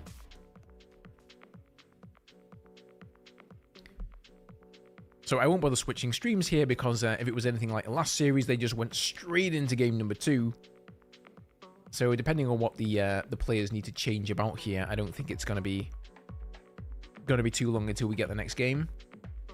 But can Poning pull this back? This is now Poning's moment to shine, right? He needs to sort of show that he can do something that isn't vectors, because Mana is expecting that. He knows Poning is going to go for what the meta is. He knows he's going to go for those vectors, and he says, okay, I know what you're doing, mate. That's not going to work against me. You've got to bring something else out of your your kit out of your tool bag. Is Poning going to do that? Obviously just going to go vectors again here. You know, you can rely on micro, I think, and you can rely on mechanics. But sometimes, if it's just the wrong tool for the job, it's not going to do anything no matter how good of a mechanical player you are. And Poning is just sat there picking his fingernails and wondering about what he should do. Mana looking pretty relaxed right now. Okay, guys, so we're moving straight into game number 2 of this best of 3. And my bad, this one is going to be on Lost Hope. I get confused now because they've changed, if you notice, they changed Lost Hope to a barren wasteland that used to be a green oasis. Now it's just all desert. And Boneyard is also desert, so it's a little bit confusing between them both. So collection rate coming down for mana here. Poning doing exactly what we saw him do last game. Using that Sovereign's Watch there to kill the creep camp. I'm going to have to start implementing this. I didn't realize that this was such a powerful thing to do with the Celestials. It's always a question, though, of is it worth the power? Because the more top bar abilities you use with this race, the lower you get, at least temporarily, on power. That's going to diminish your building speed. It's going to diminish your unit production speed as well. So the question is it worth building additional power banks so that you can use that top bar ability? I would say in this case, definitely yes. He did get 3 kills there, so that's 120 Luminite if my maths is correct. So that's more than the cost of a power bank. Probably worth it. Now both players are looking to be opening pretty standard here again, going for those creation chambers. So nobody's really committing to anything at the moment. Oh, wait a minute though, mana is on that Therium. That's always a good sign, right, guys? When we see somebody mining Therium, it's a cause to applause.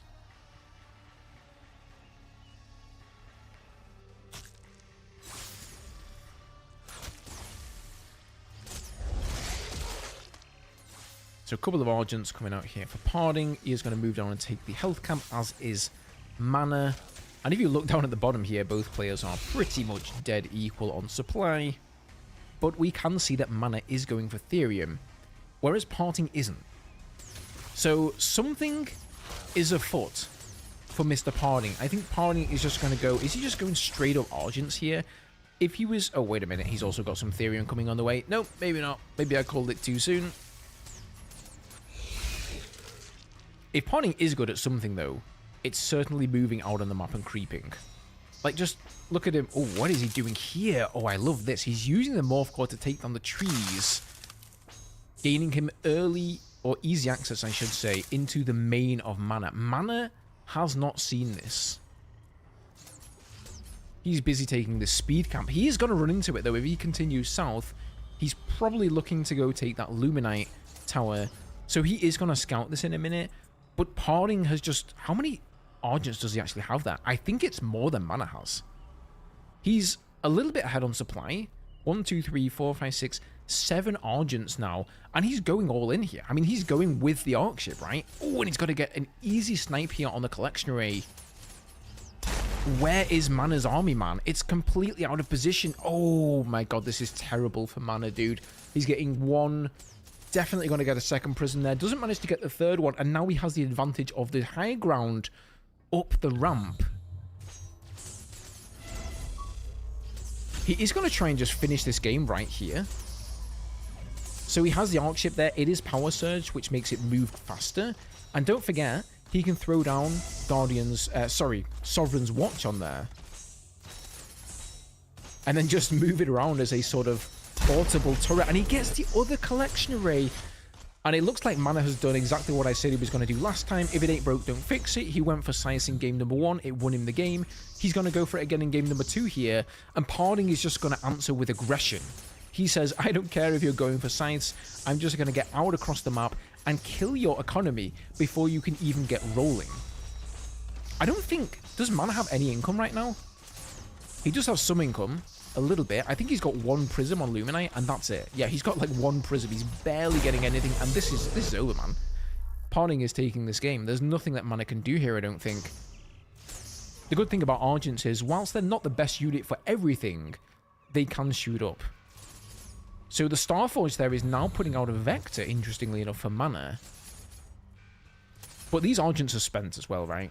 Their energy is just so low, they're not doing double damage, so it won't really take a lot to kill them, but I don't really see what mana can realistically do in this situation. Out comes the Vector, and is he going to fly across the map and try and get some economical damage done on Poning's side? Poning's ready, though. He's got 2 Argents there. He's got Sovereign's Watch ready to go as well, and he's probably going to be popping that on the Scythe before it can fly away, I would imagine, if he has the power to do so at least. Maybe it's not worth it, actually, because as soon as you pop Sovereign's Watch somewhere, then they're just going to fly away to another collection array and do something else. Oh, there goes the Sovereign's Watch. So, GG. Poning is going to take game number 2 there.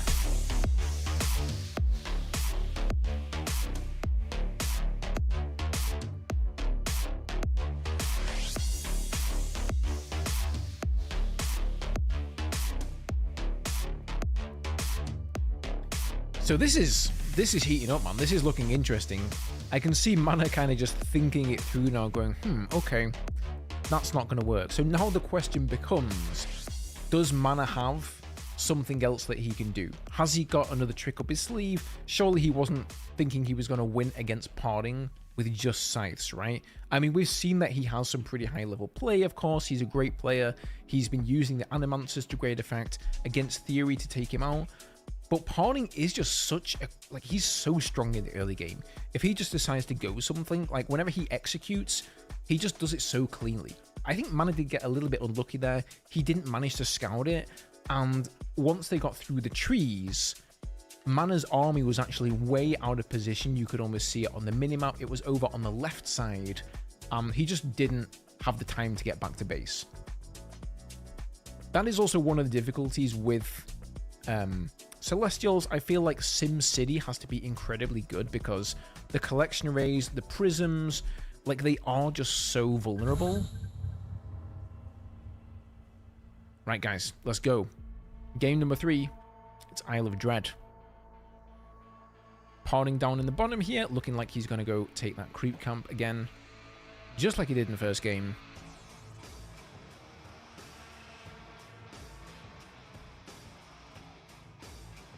And Mana is up in the top right. So I've noticed that neither player here has really gone for any kind of proxy, though. You know, I like that out of Poning, that build. He didn't go for a proxy. He just built a bunch of Argents. And he thought, okay, if you're going to go for Scythe, it's almost like I was talking about to you guys before. I've been using that Scythe build quite a lot myself, just going straight into Scythe. And the only real weakness is if you get attacked just when you're getting out your first Scythe, like if the enemy decides to go for something very aggressive, it is a very weak build. It's very difficult to turn the tide, and it's incredibly difficult to defend those collection arrays and the prisms.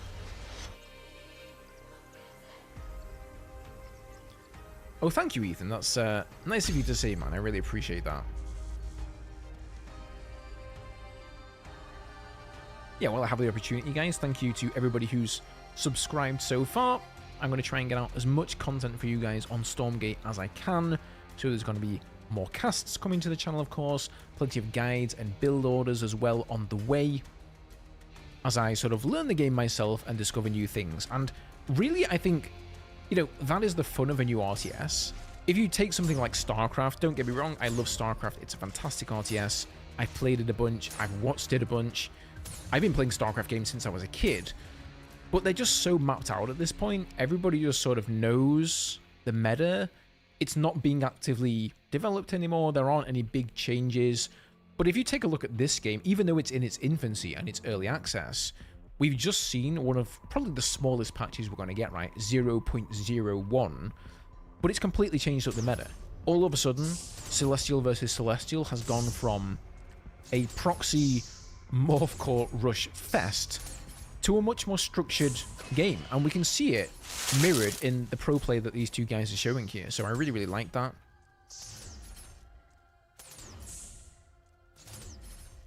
So right now, Mana is just going for Argents, it looks like. Poning has double... Oh, those both Surge. Yeah, those are both Surge. Oh, wait a minute. No, he's getting that Starforge up again. Now, I'm a bit worried for Mana. at the moment because Poning looks like he's going for much the same build or a similar build. He's gone double creation chamber here. So he's going to be pumping out Argents. They're both power surged. And with 50% extra production speed, then you can think of 2 creation chambers that are power surged essentially as 3 creation chambers. So that's a lot of Argents. Now this is a fairly big map though. He's not going to be able to get... He got lucky with the spawns. He had mana up to the north, so even though Lost Hope is a very big map, he scouted him straight away. He just knew he was up to the north, and he had the perfect, entrance into his base through the trees there with a Morph Core. Oh, he's going for Scythes again. This is very surprising to me. Like, given that he lost to the same sort of build that Poning has. Bear in mind, guys, whilst we don't really notice much scouting going on, the Celestials do get a scan ability. So kind of like Terran in StarCraft, they can scan the enemy bases. And so they know what's going on, right? They're not blind. Mana must have scanned the double creation chamber. I think Poning has almost certainly seen the Starforges coming out of mana. So he's probably guessing right now that there's going to be Scythes. And they are both power surged. And there comes the first Scythe.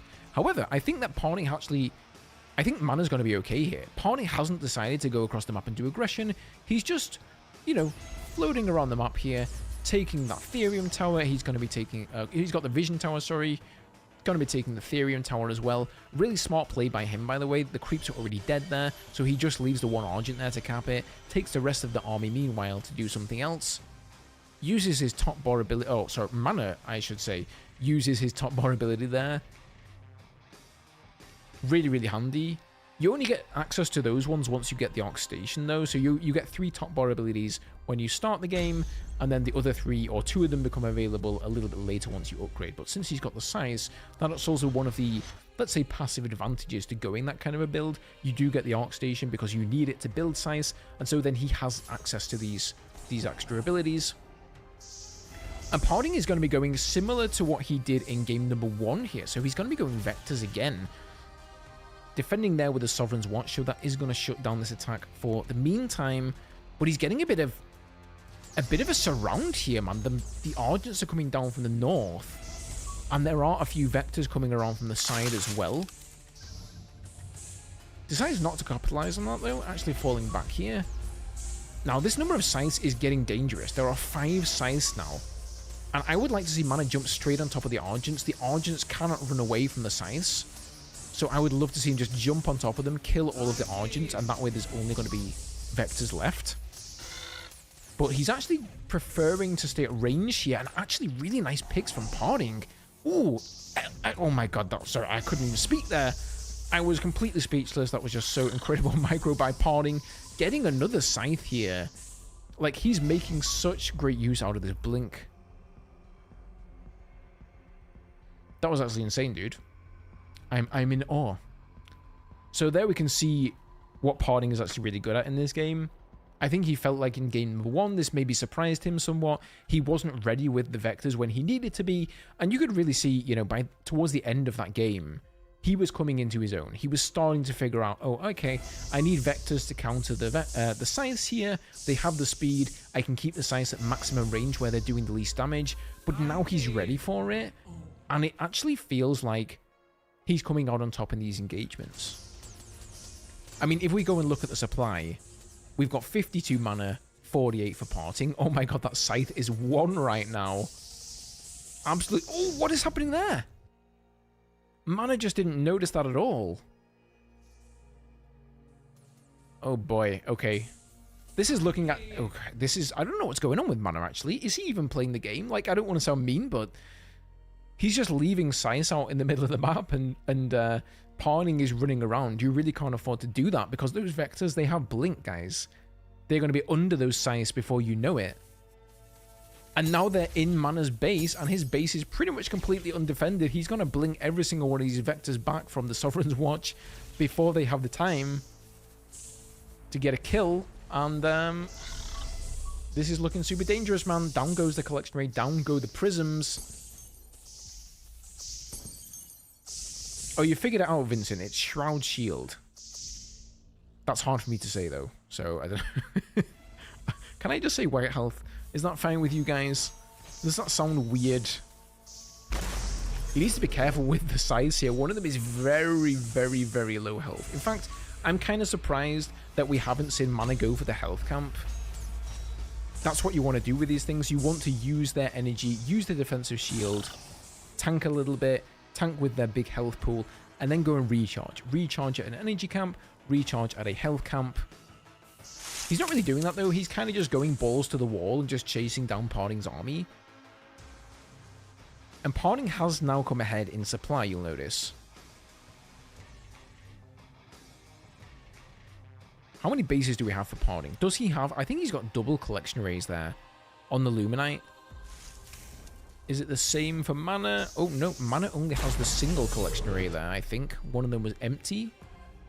And then, of course, his main is completely gone. So, is this the only collection array? No, there's another collection array over on the west side of the map as well for Mana, I believe. So, he's got 2 arrays at the moment. But not really so much else. I believe Poning has 3. And now he's kind of got that map control. That is still a considerable number of sites. Is that 1, 2, 3, 4, 5, 6, 7, 8? I think it's kind of hard to count them when they keep floating over the terrain like that. But 8 sites is scary. They're going to look for a snipe here on the collection array. And just look at the damage that they do. This is what the sites are really, really good for, as I was saying, right? You come in there, get some picks on the collection arrays. I really wish he would have gone a little bit closer. He could have killed those arrays twice as fast. Oh, nice blink up there by Poning. He is going to get a couple of picks on these. Oh my god, how many go down here? 3. Is he going to get 4? There's 1 on very low health there at the front of the pack. So he killed pretty much half of those size. I'd say that was worth it, though, killing both collection arrays. And now this is going to force Poning's hand. Poning has to do something here.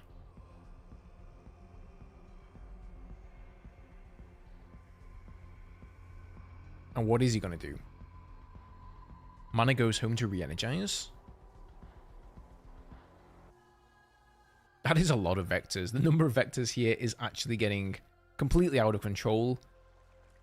Mana cannot deal with these. If these blink directly underneath the scythes, they have the firepower now that, shield or no, they are going to start to snipe these scythes out of the sky. And you're going to see it here in a second. Poning is just waiting for his perfect moment. He maybe doesn't want to blink in there when there's a Sovereign's Wrath up. And I like the play there from Mana, putting it on the Arc ship so he can maneuver it around. Have like a mobile turret. So we still have the single collection array there for Mana Man. Like, there are no prisms on that. The other one doesn't have an array. Meanwhile, Poning does have 3 prisms in the main, so even though he got something sniped there at the natural, I think he's still ahead on supply. Sorry, on income. He's definitely ahead on supply.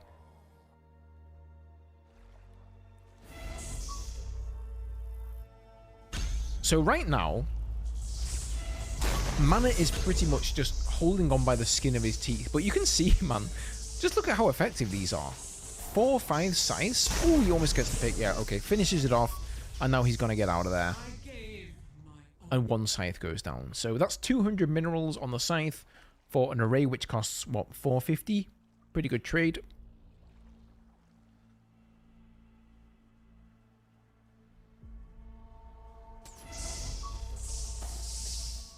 Oh, super nice blink there. Yeah, this is the amount of vectors he has right now. If he gets the shots off, that's it. Your scythe is dead. And that isn't even all of them. Now he's leaving half at home because the only thing that's really stopping him from pressuring Mana are those scythes. So he's leaving half his vectors at home, moving out on the map with the other half. And I think this is probably going to be game right here for Mana. He's got a few Argents to defend with, but those are really no match for these vectors. He's just going to push straight in here, brute force his way. He doesn't even care about the Sovereign's Watch. Mana's doing a great job here, tucking in those Argents in between his SimCity, but collection array goes down. There is 1 more array there, and that, I believe, is all of the economy that is left for Mana.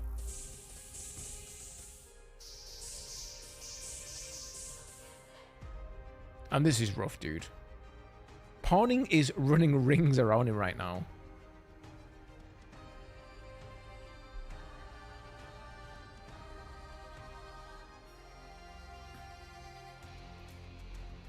GG, well played.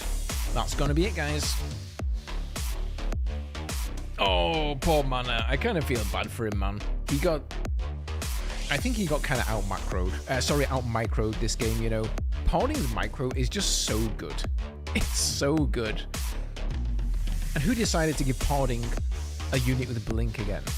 Is that really fair after we've seen his blink stalker play? Oh, this is crazy.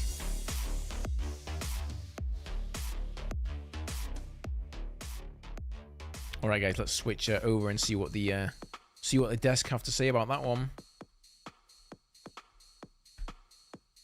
If I can find my stream.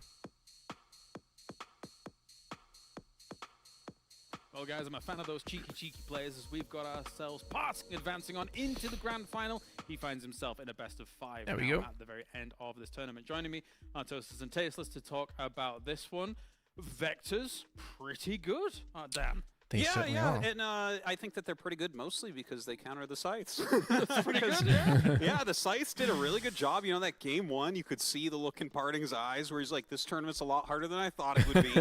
And the scythe play really seemed pretty cool and everything. But, you know, coming back with the vectors to counter them, obviously, those things are good.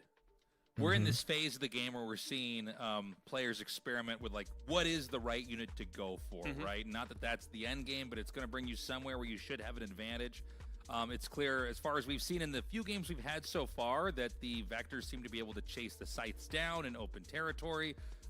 Despite the fact that Scythes are very mobile because obviously they can fly, the Vectors are faster and just able to get around to more places and therefore do more damage. Scary. A lot of damage. I mean, in that last game as well, I don't think I've ever seen that many vectors coming out. Yeah. But, I mean, let's talk about Game 2 briefly as well here, because Lost Hope's an interesting map.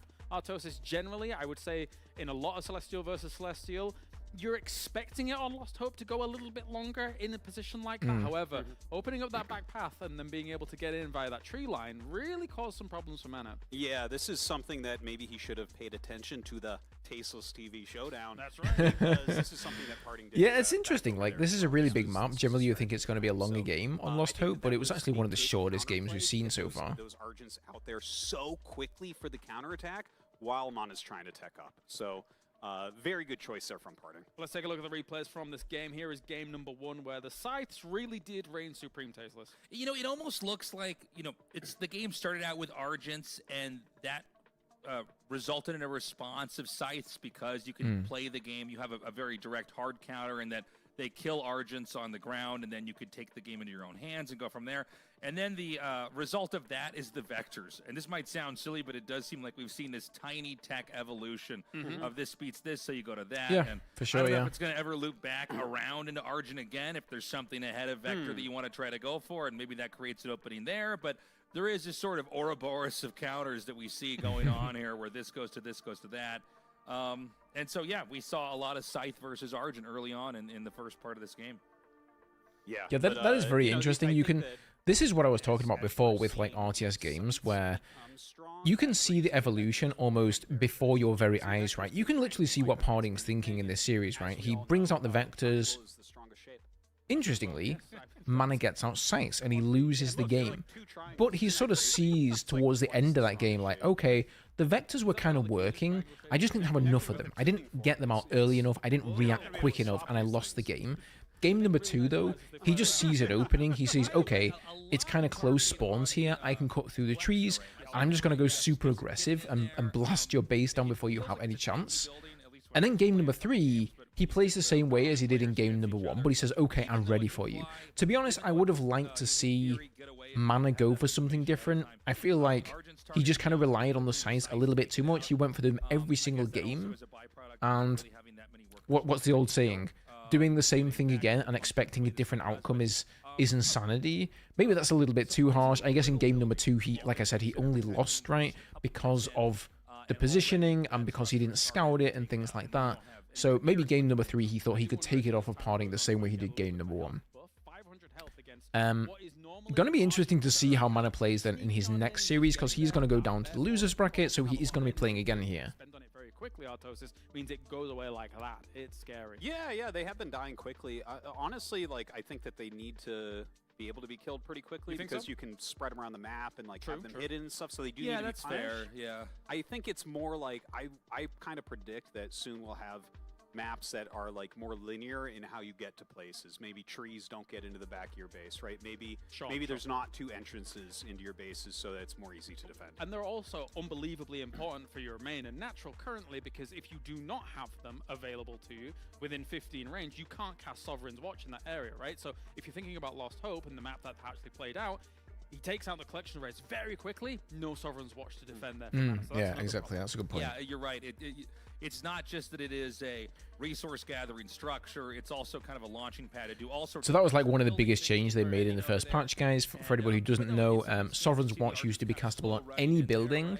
But to stop it from being used offensively on these like proxy builds and stuff like that, they made it so you could only cast it on a collection array within 15 range. So now you kind of got to think as well when you're building as a Celestial player. You're seeing players kind of building up around the collection arrays so that they can defend those buildings. We did play out MacSed versus Theory, and Theory keeps the look at that. Alive here, Artosis. MacSed, Theory 2-0'd MacSed. I like this because, you know, I did think Theory would fare well against an aggressive Celestial player, and he did clearly. And the thing is, his games against Mana were not that bad. Well, game 1 was a little bit rough, but you know, maybe we'll see the vetoes a little bit different this time. Correct. If he can play a similar game to his second game against Mana, I could see Theory squeezing his way to this finals. We haven't gotten to see too much of MacSed, unfortunately, but could be a Poning Theory final. That would be interesting. The Aftermath boys. Grinding, so he is no pushover. So for Theory to take him 2-0, that's a big scalp to take. Really impressive stuff here to see Theory take him. I think it's hard to not root for Theory right now. I mean, the one Infernal guy that we got into this. You've got to root for the Infernal, man. In the finals, the only non-Celestial player in there. It's going to be because Theory managed to get that far. Yeah, and again, the revenge on Mana from the previous series, which is all important. As you say, in terms of kind of learnings, Isle of Dread probably not going to be a thing. Maybe we try and push it to a Lost Hope. And other maps, I'm trying to think what you could go to. But I mean, all the other ones are a little bit smaller than Lost Hope, so you got to be careful. Yeah, we haven't seen any of the small maps really, have we? I feel like Broken Crown, Secluded Grove. Haven't really seen either of those too much. I think Theory has a new toolbox here to work with, and we're going to see. I do think it will be slightly different vetoes, and we're going to have some clean games from him. I think he can do it. Yeah. Where's my Vanguard at? Need to wait 1 or 2 patches? Yeah, I think so. That's probably why they haven't invited them, because, well, I think the pros realize Vanguard's the weakest race at the moment, so they're like, well, why would I play it? I mean, I understand the pros, they want to play the best races, they want to give themselves the best chance of winning. After all, it's $5,000. That is not an insignificant amount of money. Not really got any chance to see Vanguard, unfortunately, in the tournament. So I get it. But for us, the viewers, I think it would be more interesting if we had at least one of each race. As of today, the campaign is currently focused on Vanguard and some of kind of their mission through the campaign against the Infernal Host. But in general, Artosis, you're a Vanguard player. What do you think of Vanguard as a whole so far? So Vanguard is the Of course, says Artosis. Of course I'm a Vanguard player. What else would I be? You're playing something very hard, and you're playing the most skilled race, but the other races are overpowered. It's yeah. So this fits to me very well. No, really, it's very fun. It's very micro intensive. Yes. It's kind of more standard than the other. He's not wrong, to be honest. Like, if you're a Vanguard player and you're macroing your arse off, building bobs, building units, building buildings with multiple bobs, sending them back to mine and all of this stuff, and then you go and play Infernal, and you're like, oh, this is easy. I've got all these charges. I don't need to like build buildings with multiple units. I just tell it to build there, and the imp just dies anyway, so I don't need to send it back to mine again. And then you go to like Celestials, and it's just like pff, even better, right? Because you don't even need to build 12 workers anymore. You only need to build 4. I would say go to Vanguard immediately. I think it's going to be very so yeah, kind of interesting difference there. I suppose it allows for different players though to kind of play to their strengths. If you were a great macro player and you just hit those beats every time, then take advantage of playing Vanguard at a really, really high level. If you're not great at macro, yeah, maybe you can play something like Celestials, but Infernals, I think they're very much about positioning here. So very interested to see what happens in Theory versus Mana there. To be honest, I'm kind of surprised that Theory 2-0'd MacSed, because in the first series, it was a 2-1. So Poning did lose a game to MacSed, and the final game was very, very close as well. So kind of interesting to be that Theory then just comes in and completely 2-0s MacSed. If it ends up being a Theory Poning final though, you know, how is that going to play into it? The fact that they're teammates and surely they practice against one another a lot of the time. Is Theory going to play Infernals, or is he even allowed to switch race? Probably not. He's entered this tournament as Infernals, so he probably has to stay Infernals. Now, that is one unit I would love to see in a tournament or some pro play, is the Helicarrier. I feel like right now, a lot of the new Tier 3 units, they're almost too hard to get to. You know, games are just sort of over in either very early or in mid-game when you get your Tier 2 stuff out. And the Helicarriers, you need a decent number. I would say they're kind of like Protoss carriers. You need 4 or 5, 6. Like, you need a few. It's not enough to have 1 or 2. And by the time you get to that stage in the game's just kind of over. If you manage to get that many Helicarriers out, you most likely could have already won before, and you're just sort of cheesing, not cheesing, but almost making fun of your opponent, I guess. Right, guys, I am going to be right back as well. Take a super quick break here, and I will be back in a couple of minutes.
Alrighty, guys, I am back.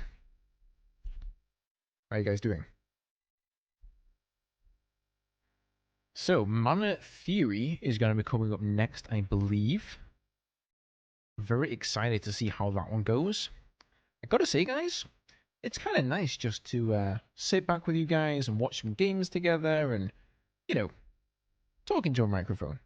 I do a fair bit of live streaming on my my other YouTube channel, but there I'm usually playing the game at the same time, and I suppose it's like an added layer of stress, really, trying to play and also commentate at the same time. This is kind of, I like this. This is kind of chill, you know?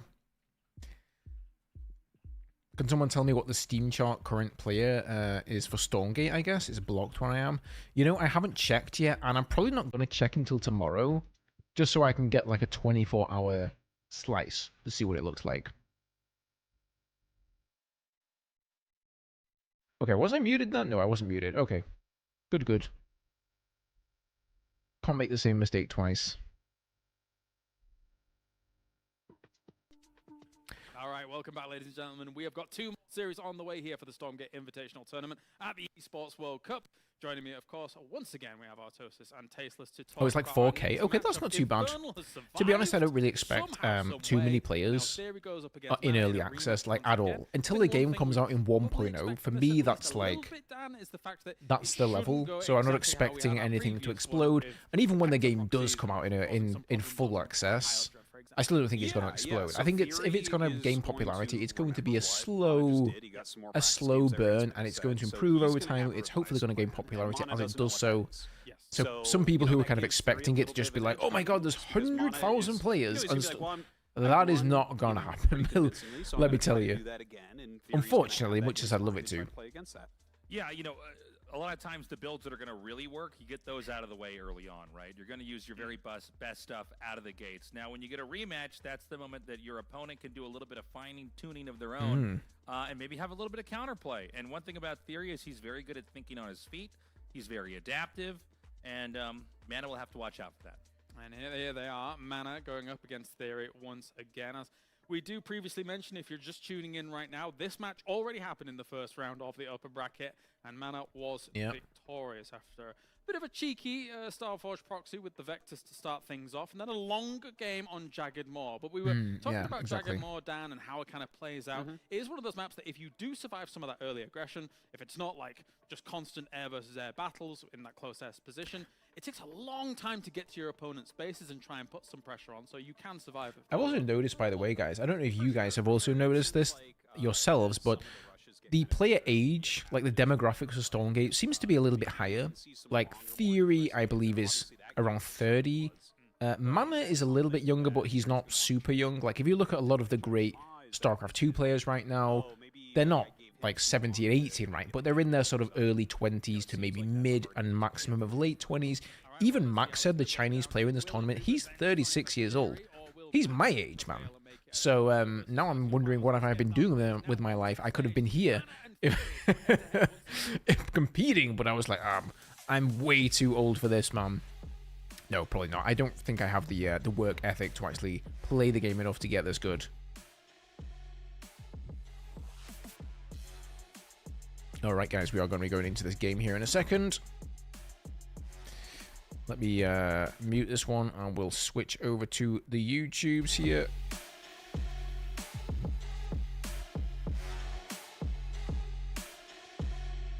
Almost like a bit of an action replay, isn't it? Are they told to do this? Like, right, guys, go out and stand on the stage with your hands behind your back like little soldiers, and then you can go and sit at your computers. I always find that moment like slightly cringe. Is that just me? I don't know. I guess that's the referee. You ready, Theory? Yes, I'm ready. You ready, Mr. Mana? Sure am. So, interesting to see what we're going to get out of these two players here. Like they were just saying, they have had a matchup already. Mana won Theory 2-0. The first match was Proxy Vectors. Not exactly proxy, like it was Mana's side of the map, but it was certainly a little bit, you know, out there. And then the second game was on Jagged Moor, where you would actually expect proxy shenanigans, but interestingly enough, Mana went for the long game, and he ended up winning with a really nice push with the siege camps, both of them in fact, and then he went for Animancers and got out the Black Hole spell, for lack of a better name, because I can't remember what it's called. So, the question is, what is he going to do here? Now Theory kind of knows, okay, this is why I lost in the past 2 games. Conclave coming out there for Theory, and is that an Iron Bolt at the front? Creation Chamber for Mana up in the top right here. And he is mining Theory right off the bat, so he's probably going to be getting the Vectors. Most likely looking to throw down a Starforge with his Morph Core. And that is indeed a Starforge, so this is what we've been seeing all of these Celestial players go for. Really nice move kind of by Theory, though. He's trying to get these creeps here to attack the Starforge. Are they still going to do that? No. I haven't fully figured out how the AI works with the creep camps. I'm not sure why they didn't, like, tag onto the building there of Mana, but that works out for Mana well.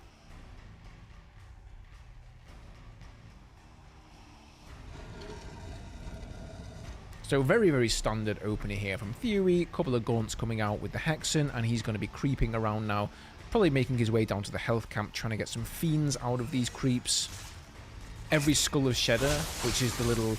You can see by the vision eye that they've got there. Every Skull of Shedder is actually going to give him a fiend when it dies. And the Vector is now coming in here, looking to get some damage done, but it's actually taken a lot of damage. Oh, nice little blink out of there. Still has the Skull of Shedder on it. But I think it is going to survive, so it's fine. So Theory completely expects this right now. If you're Theory, you know that Celestials are going for the Vectors. Pretty much every single game, I would say, especially against the Infernals. So you're expecting Vector play. The question is, what is Theory going to do different here? Nice save on the Imp there. Gets a Shroud Stone. I don't know, maybe he was going for the Shroud Stone anyway. One thing I have sometimes seen Infernal players do against Celestials is actually send Imps across the map at the start of the game, before the Starforge comes out, before the first Vector comes out. And what they'll do is they'll build either 2 Shroud Stones or a Shroud Stone and a meat farm right next to the collection array. And there really isn't a whole lot that you could do about that. Then you're forced to build Argents out of your Creation Chamber. That means you're spending resources on Argent instead of Vectors, which is what you want to be spending them on. So I would like to see Theory try that. I think I've seen him do that before. I think he tried it in the Tasteless Showdown when there was some weird proxy build going on there. But Theory is now looking to take out this Starforge. Is Mana going to defend this? Mana's actually going into the main of 30, so he's going to sack this. Unless Theory pulls back here. He kind of has to, because there are 3 Vectors in his main right now. Only a couple of Gaunts to... Ooh, defend here. Doesn't quite manage to get the Vector. One of them is on 4 HP there. Oh, we could have almost gotten picked off by the Imps. So he's going to go back with that 1 Vector there. 2 now going for the Imps. And Theory's kind of committing to taking down the Starforge. And I guess that's worth it. Okay, now we see some Fiends coming back. Oh, he should have probably gone for the other one. Isn't it super low health? Yeah, it is. In fact, they're all super, super low health. He's going to blink down the cliff here and get away, though. Ooh, nice blink. Just gets out of there with all 3. So that's actually kind of terrible for Theory. If Theory would have managed to get picks on all 3 of those Vectors and kill the Starforge, I think he would have been ahead here. I'm not sure. He didn't lose too many Imps, but he does only have the 1 Shrine. So he can't instantly create them again. It is going to take him a little bit of time to macro up there. But what do we have in terms of economy here for Mana? I mean, he's only got 2 Prisms on that array. You know, that's not looking too hot there either. Making use of the heal ability there on the Arc Ship to heal up his Vectors. I kind of feel like he should be going and taking that health camp, and indeed it actually looks like he is going to do that there. Okay, so 1 more array coming out here for Mana. Or not. Or maybe. I don't know. Who knows what he's going to do. He's going to get some economy going quickly, though. Because the Starforge is gone. So how is he going to get back in this game here?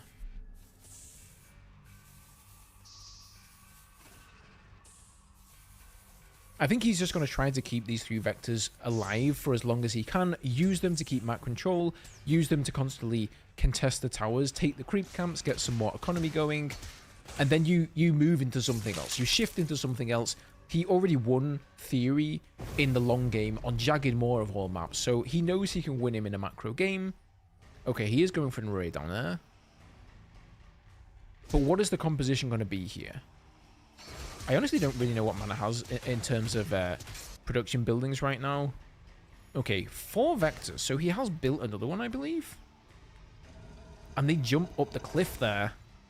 Gonna get a pick on the couple of gaunts here. You can see just how quickly they kill gaunts. They are literally a hard counter to gaunts. So it's very difficult. You would think that the range unit is the counter to the vector, but in this situation, the gaunts really don't do well. The vectors are just so much more tanky. Just look at them going down there. You know, they're running rings around those gaunts. The Fiends instead, though, seem to be the counter, but there really aren't enough Fiends here to deal with 4 vectors. And Mana gets some really, really nice damage. Oh, he's maybe going to get a pick there. Oh, just blinks down the cliff. He's still remaining, though, with 2. Lovely micro right now from Mana.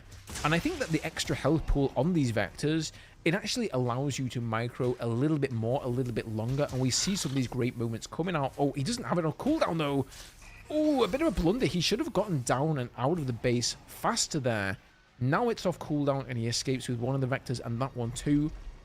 But you really have to be careful, you know, once you've used that blink. I think, like, that's it for at least 10 seconds or so. So he could have gotten away out of that without losing a single vector. Kept those on the map as a force, like a show of power.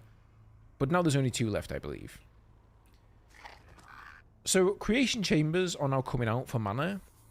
So it's looking like he is going to be getting Argents up. Interestingly enough, we haven't really seen Kree used at all. Which was somewhat of a staple, I feel, for Celestials in patches of old. Patches of old. Well, you know, the last patch, a week ago. In terms of early access, though, it is in the old days, the good old days of early access.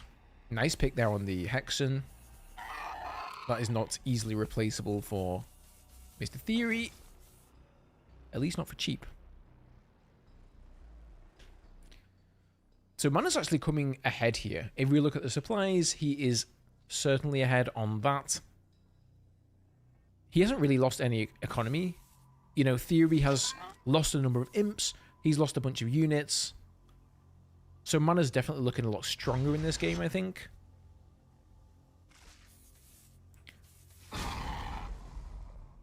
And just look at the map as well, guys. There is just a sea of red. And then this tiny little bit of blue down in the bottom left, and that's Theory. So Mana right now has complete control. He's even scouting down in the bottom left to make sure he doesn't have an expansion through the tree line there, which of course he doesn't.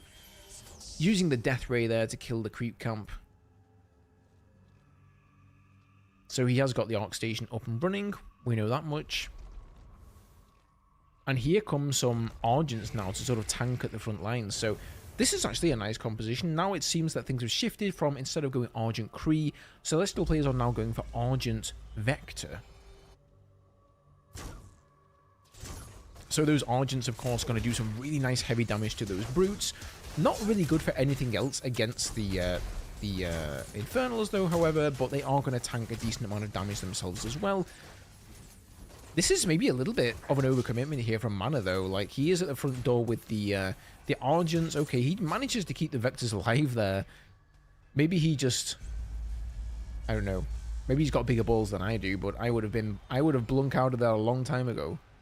Is that a word, guys? Blunk? I blunk out of the base, or I blinked? I'm not even sure.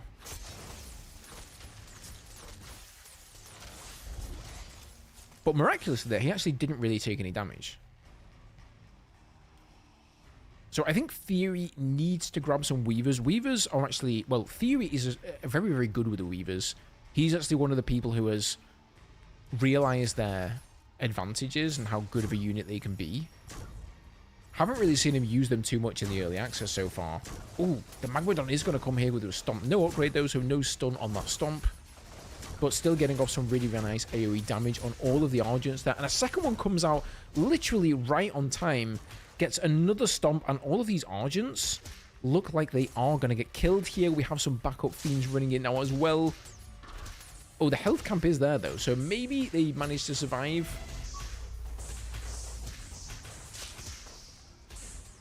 Scythe Star as well coming out for mana, so I don't think he used these in any of the other 2 games against Theory. This is kind of a bit of a trick up his sleeve, but I can only assume that Theory was watching the game that he played, or the series that he played against Parting, so he knows that mana is partial to Size. But if you thought that Size did good damage against Celestials, they do really, really nice damage against Infernals, and especially against big tanky units, heavy units, like those Magmadons and like Brutes. So this is just like a scrap right now over that health camp there. Theory finally gets control of it. He kicks mana out of there. And things are starting to settle down a little bit now, but if we look and glance down at the supplies once again, not only is there a difference in supplies, but just look at the Luminite that Mana has banked right now. He could get out, what is that, 4 collection arrays if he wanted to? In fact, sometimes you'll see players going for a secondary arc ship just so that they can then make more prisms, make more morph cores, and get even more collection arrays up.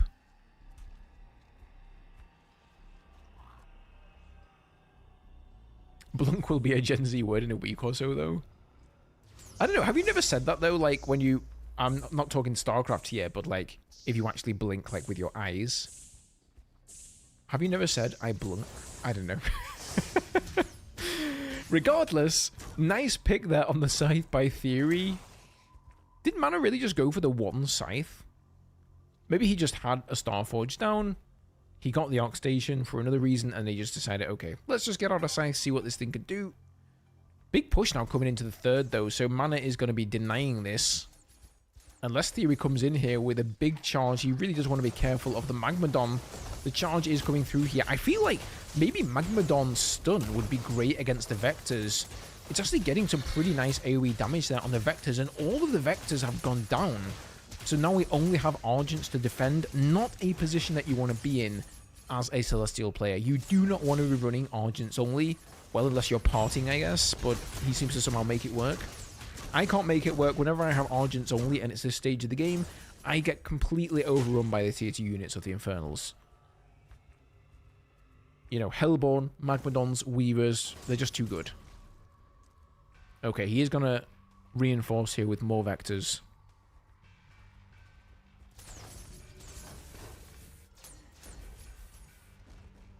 I would like to see Mana go out and take the map again. All of those creep camps that he had before have now renewed themselves, so there are new spawns there. He's got a great opportunity, though, but to go and bank all of those resources for himself. But he's just going to move into this 3rd of Theories here and actually just take it out, I think. Like, there's not really a lot left for Theory. He's completely starved, and the supply is crazy different, and GG from Theory. Mana is going to take game number 1.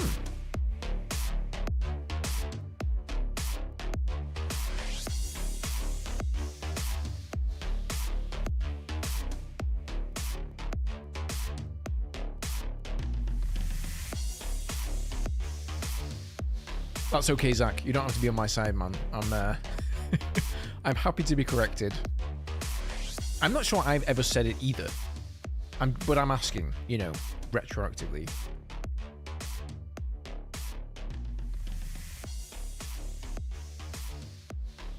So that was an interesting game. I feel like right now, either Mana is just playing mechanically better than Theory, or I do get this little bit of a feeling as well, like Celestials are just better than Infernals. It really just seems hard to counter those Vectors. I think maybe their health needs to be toned down a little bit, because Theory really went for some great surrounds. He did a good job defending. He got, you know, gaunts in there, trying to get hits on them whenever he could. He got some fiends rushing up there. He really, really tried, even using his imps, but he just couldn't quite get a pick on as many as he wanted, and Mana was easily able to get away and blink down the cliff again. And I think maybe reducing their health a little bit would give players more opportunities to snipe a few of them. Now, we saw Poning snipe them, but he was using vectors. Sorry, we saw him sniping the size of mana, but he was using vectors himself, right? And again, like I was saying in the last series, it just doesn't really feel like Theory has the tools that he needs to deal with the vectors. And I'm pretty sure he's quite frustrated right now by vectors. I think you've got to be right.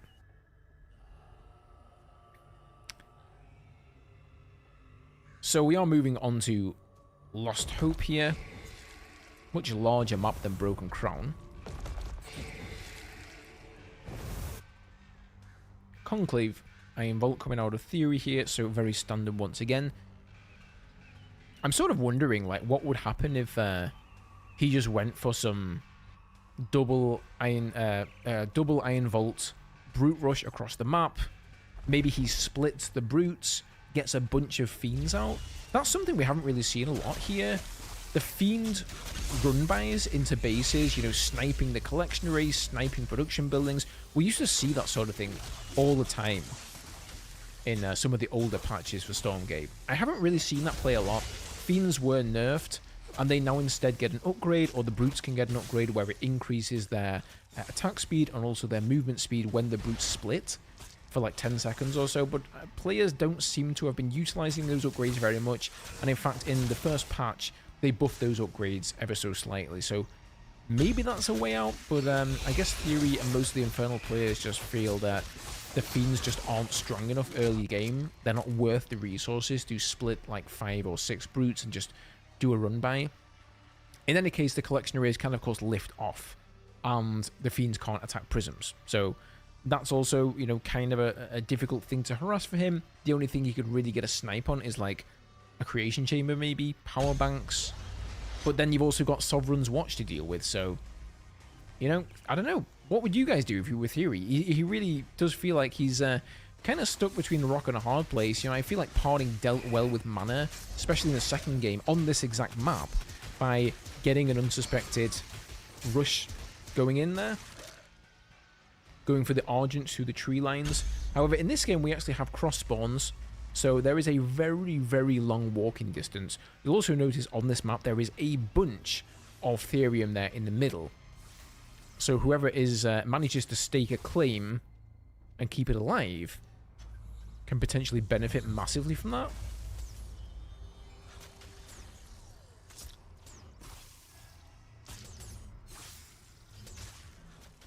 And yeah, it's looking like both players are going to be playing pretty much the same here once again. So we're seeing Theory, of course, just start to creep around the map here with his first few gaunts, getting some Fiends going, and then on Mana's side, we see him with the Star Forges. But is it going to be Vectors, or is he going to switch it up to Scythe this game? Since he has the cross spawn, you know, he does have 3 arrays out right now, I believe. So he's looking to macro up a little bit more than in the previous game. So that makes me wonder if he's, instead of going for Vectors, perhaps going to go into Scythes instead, get a sizable number, and then just really try to start sniping some of Theory's buildings down. Okay, couple of Vectors out here, so it's going to be them for the meantime.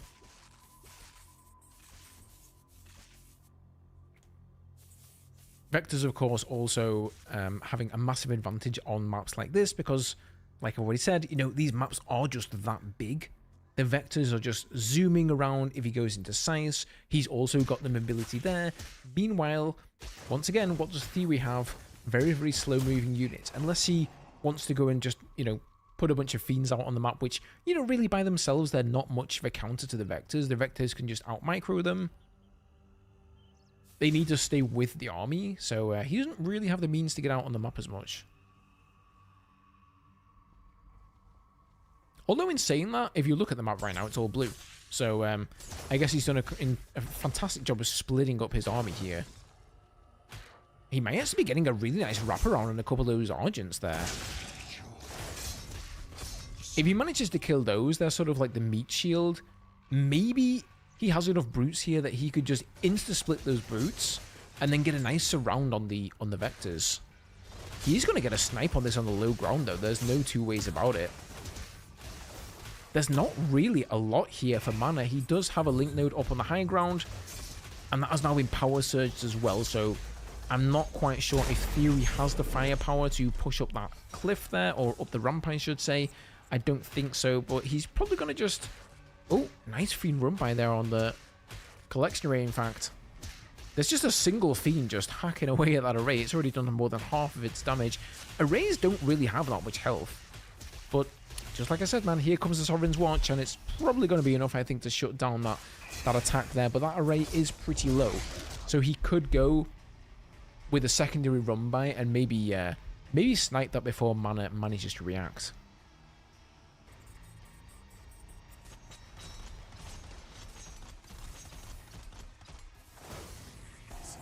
I like this more aggressive play though here from Theory. He's gotten the map control. He's gotten almost every single camp on the map here. Oh yeah, he's going to do exactly that. He knows that array is low. He's going to get in there, snipe it with the Fiends. Oh, nice lift off though by Mana. He knows exactly what is up, and these are some of the issues that the Infernals have to deal with, man. If this was a Vanguard player, they'd probably have some Exos. They'd just go around the back and they'd snipe it. Maybe he needs to get some of those Shadow Flares out and dive bomb those things like we saw him do in one of the previous games against Mana.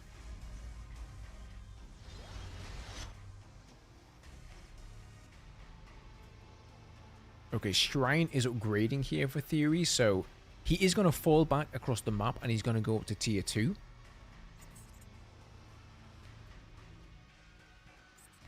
Was that actually the Shrine upgrading? I'm not sure. I think the bottom right of the screen here that shows the tooltips or whatever is being clicked on, sometimes it shows the wrong thing or the wrong name. So don't hold me on that. I would like to get a gander in Theory's base and see what he's thrown down. Has he thrown down a Shadow Cleft? Has he thrown down a Ritual Chamber? Like, what's coming out of him right now? Because, oh yeah, he's got the Ritual Chamber. Twilight Spire going down there as well. Another Conclave. So maybe he is going to go for those Shadow Flares.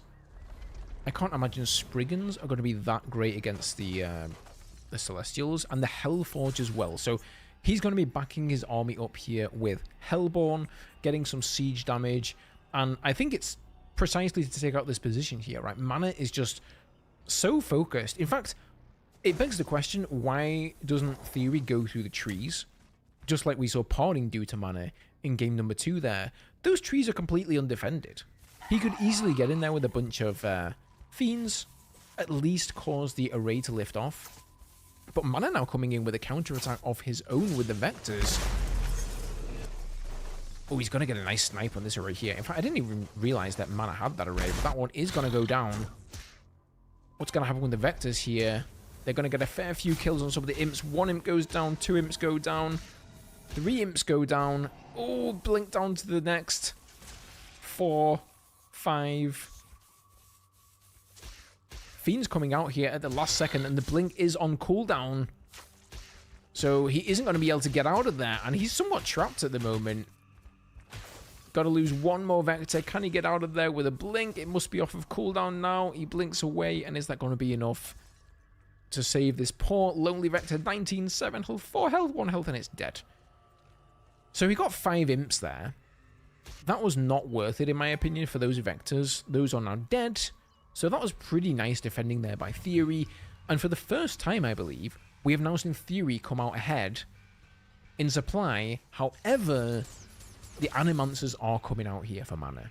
And that is an even bigger threat than the Vectors to the Infernals, I feel. They throw down these black holes, and not only do they do insane amounts of damage to units in those black holes and around them, but they also slow the movement speed of the units. You do have to be careful with them, because they will damage your own units. You know, those black holes don't have any animosity towards your units, rather than the enemies. They will kill anything that goes in there. But Theory's looking a lot stronger this game. I really hope he takes this game and it goes to a game 3, actually, because this is actually one of the more entertaining series here. Some good old macro games going on. And there we see the Master Training Dark Prophecy. That is the name of the ability, guys. It's not called the Black Hole, although I quite like the name Black Hole. It's called Dark Prophecy. Pretty cool name there as well. I believe it takes 50 energy to cast that spell, and they can have 100 energy. So you can get 2 casts of Dark Prophecy off. And this is really like the big, you know, Psionic Storm, EMP from the Ghost. This is like one of those big game-changing abilities. But we also saw upgrades coming out for Theory there from the Hellforge. So he is going to be getting, I believe, was that the Flame upgrade for the Hellborn? So that they will set fire to units. I didn't see him go over that tooltip there. I'm not too familiar with it yet, so I'm not 100% sure what it was. But since he is going Hellborn most likely, then that's likely.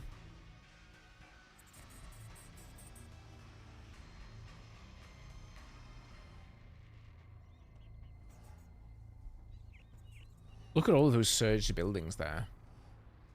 I guess that pays off, right? I've always wondered, you know, is it better to surge your buildings, need them to build more power banks, or is it better to just not surge and just build more production buildings? I mean, building the production building itself, that uses power, so who knows? But big battle coming up here. We do have a couple of Cabals as well. If he has the upgrade for them, he can actually use this like, kind of like the Phoenixes from StarCraft. They can raise a unit in the air, or if it's an air unit, they can bring it down to the ground. But Theory's going to be pushing forward here with the Trample. And there come the Dark Prophecies. Doing massive damage here to Theory's army, but I'm not sure that's going to be enough. Has he actually killed the Animancers? I think they've both gone down.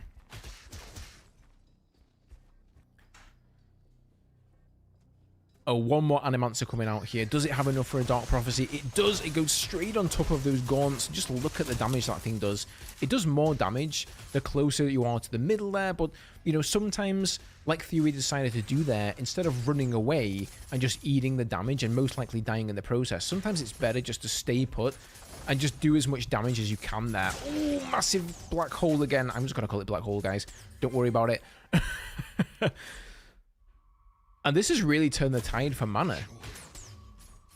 Theory is still slightly ahead on the supply here, guys, but make no mistake about it. And here come the Shadow Flyers.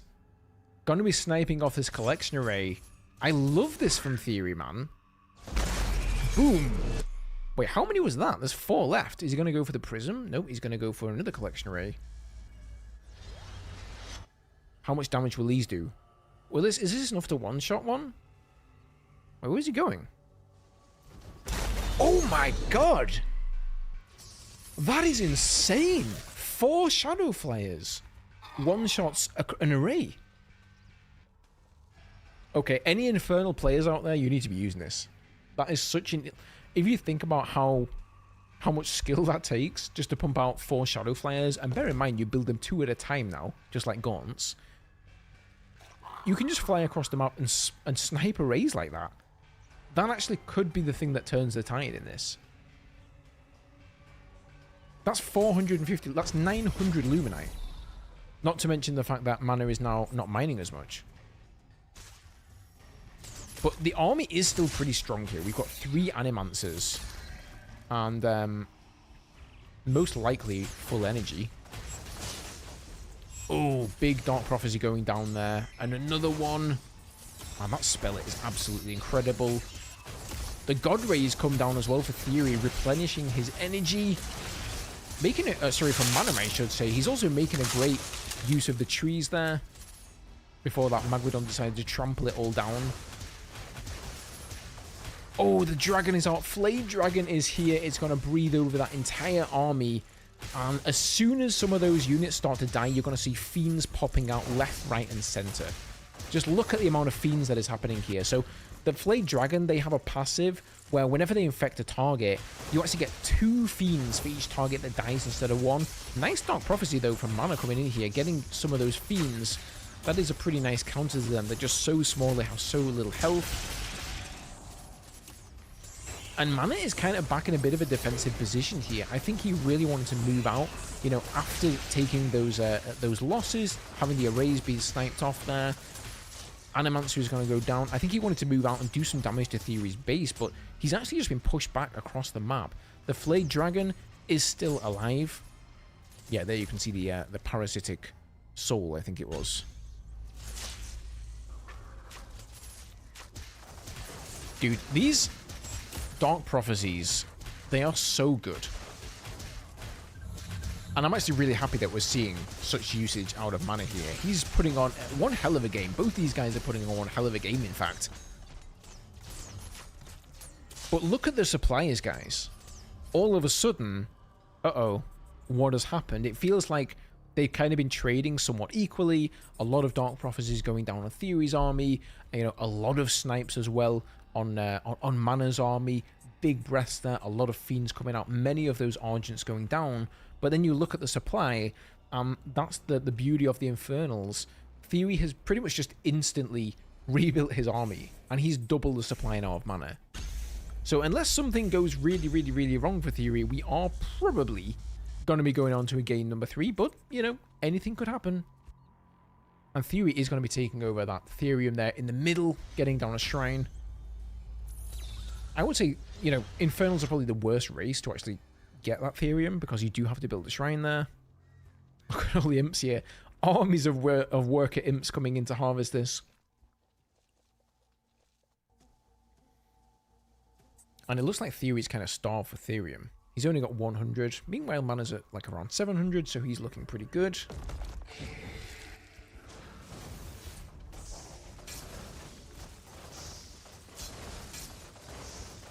The Flayed Dragon, though, is an absolute game changer in this matchup. In any matchup, really. As soon as that breath goes down on the enemy army, as soon as those Fiends start to come out, it can snowball just so quickly. Just look at the Fiends now. The Fiends have already started to come out here. He split some Brutes, trying to desperately get some kills on the Argents. And Mana is getting absolutely overrun here. There are no more Animancers left. And GG...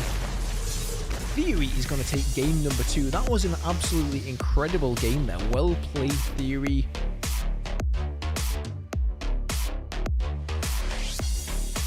Very excited to see what happens in game number 3.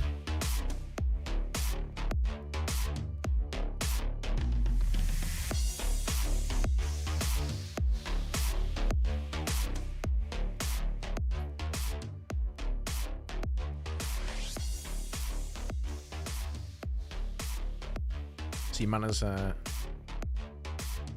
quietly contemplating here, like, what do I do now?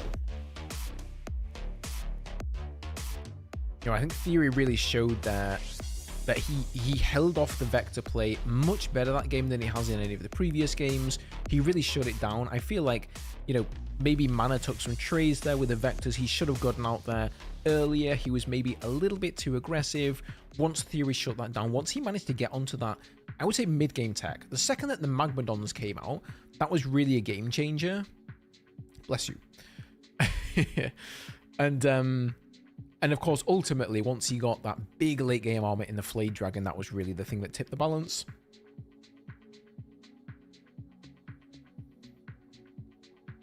I have to say, there is a pitifully small audience there behind them, isn't there? Whilst there's a decent audience watching online, there's not so many in the studio over in Saudi Arabia, unfortunately. I'd love to be there, but you know, I'm stuck here in Iceland.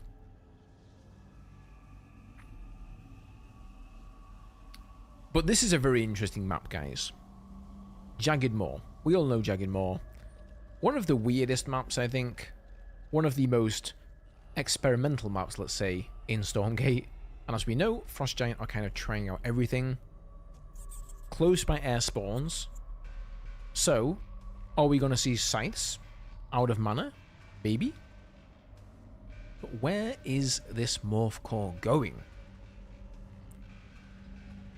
Is he going down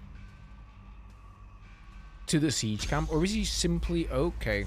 Starforge is coming down again, so it's going to be Vectors. If he was going to go Scythes, I don't think he would have built it so close to Theory's base there. But it was nicely scouted by Theory. He found that straight away. Like, he wasn't trying to go for the siege camp there. He doesn't have the firepower to take that down yet. He was just looking to scout that. And he saw it coming and he knows exactly what is up here. So he's like, okay, it's going to be Vectors again. I'm going to need some Fiends early game. Maybe a Shroud Stone or two. There we go. Speak of the devil. Throws down an effigy here, keeping his white health. Or what was it called against, guys? Shroud health? Shroud shield. There we go. Thank you, Vincent.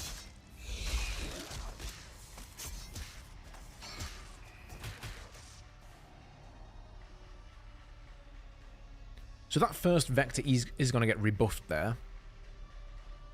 But where does it go? If he kind of stays at the top of this ramp, well, I guess he can blink up the ramp and escape that way. That's always a possibility. He's got to be careful here. Like, again, man, that was kind of sloppy. Like, way too much of an overcommitment with that Vector. Like, I know they have a lot of health, but they don't have that much health. Especially not against Shroud Stones and Brood attacks. So one more Vector coming out now. And Theory's doing exactly what he needs to do here. Staying back, massing up enough units so that he can handle this. And I really love this. Sending one single Fiend here all the way across the map. Morphcore comes out though for mana at the opportune moment, and it is going to snipe off this Fiend, so it's going to save him from using a Sovereign's Watch there. The defensive ability. Sovereign's Watch, once you may think it's kind of for free, right? It's a top 4 ability. You get 3 charges. It's not really free because it is going to cost you power temporarily.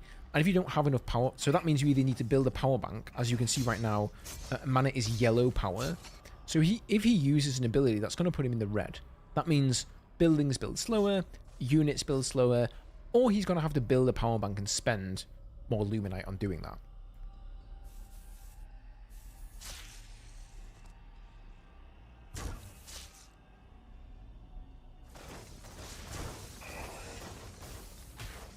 So again, man, like this is really not working out for mana this game. He's kind of being a little bit too aggressive here with what is happening.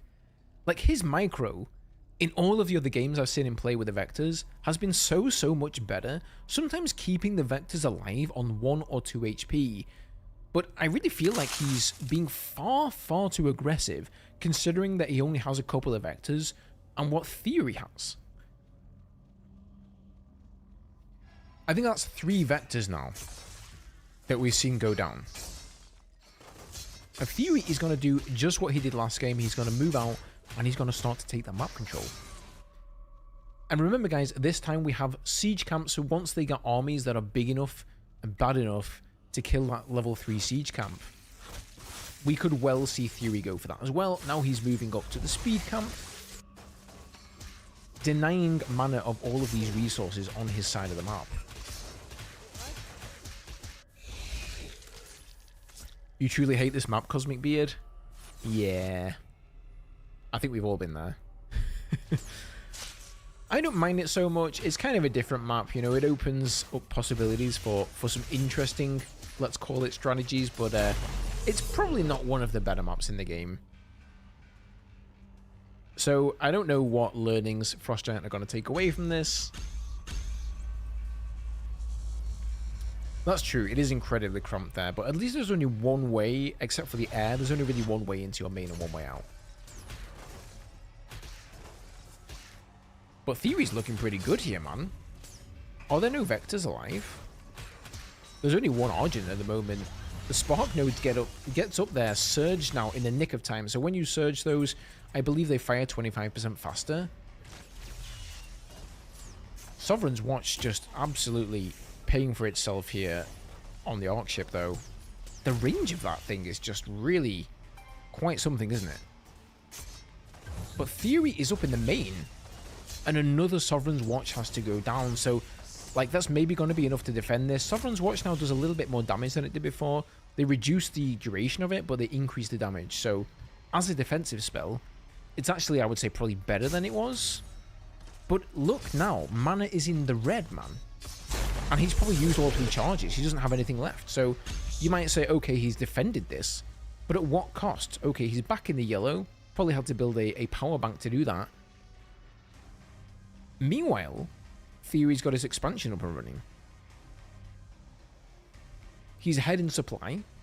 He's got a better economy. There is a Morph Core now moving out for mana. So what he's looking to do with that, I'm not 100% sure. Remember, guys, one array is not equal to a shrine with 12 imps or a command post with 12 bobs. it's only equal to half of the mining. So if you want something that's equal to, 12 bobs or 12 imps, you actually need an array with all 4 prisms. Then it will be roughly equal. If you've just got the array there, it's kind of like having a command post with 6 bobs or a shrine with 6 imps, right?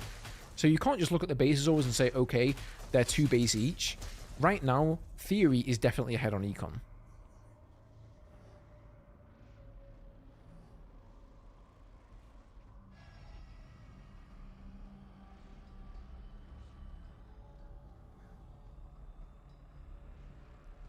We haven't really seen many players going for these Therium camps too much. Those seem to be the ones that are left till the last.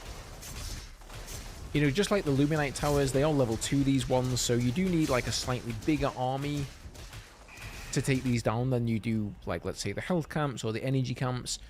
And the health camps and energy camps are way better now. There was a bug actually in the last build where they didn't give you any Luminite whatsoever for the creeps. That was a bug and it's now been fixed, so that's why we see people making a beeline for those health camps and the speed camps, like the easier camps, super quick.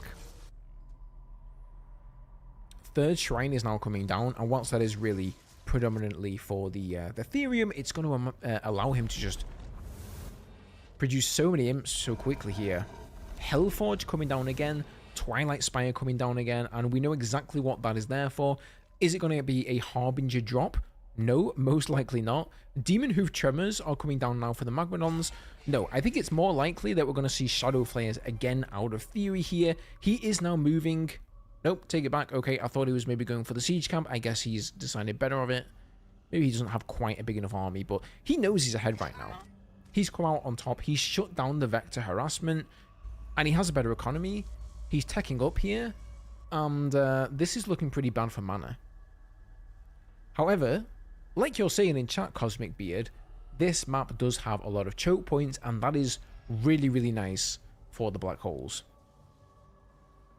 They could easily gobble up Theory's army. Ooh, Archangels!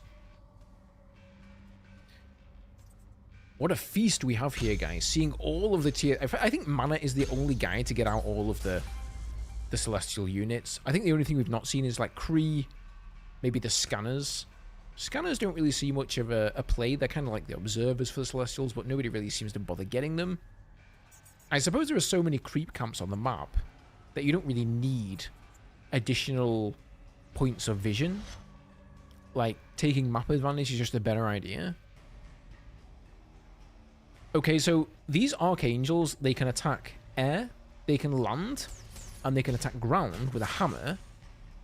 And then they've also got like a sort of stomp ability. I think it's called Meteor Strike, Meteor Crash, something like that, where they can stomp on the enemy army, do massive damage. We just saw the Shadow Flyers there, waiting excitedly in Theory's base so that they can snipe a collection array. That's a really nice trick. Totally cheesing that siege camp there.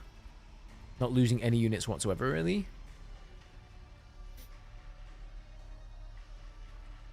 But yeah, if you get the upgrade for the Meteor Strike there on the Archangels, it will actually burn the ground. Sort of similar to an Atlas attack that's upgraded, and just do so much damage. And then they can also upgrade themselves into avatars when they're on the ground. Okay, Mana is just going to spot this here, and he's going to get the snipe on the artillery. That was a little bit sloppy there by Theory. I feel like he should have defended that. He should have been in position to really strike on the army. Got slightly caught out of position. Meteor Strike comes down there from the Archangel, and it's going to lift off again. So it can only Meteor Strike, obviously, in its air form. So it's questionable whether you should Meteor Strike and then leave them on the ground using their hammers to do damage, or do you just let them take off again and then Meteor Strike once again. Double arrays here coming out of Mana, but those are very vulnerable to being sniped by the Shadow Flyers. And even the Arc Ship, if I think about it, the Arc Ship is very close to the arrays right there. That could easily get sniped off as well, assuming there are enough Shadow Flyers. You can see the shadow of them. He's waiting, man. Oh! Wait, is he going to go for the Archangels? I don't think that was his plan, because he put this Twilight Spire down way before he saw Archangels. But maybe now he's thinking, okay, I need to keep these for the Archangels.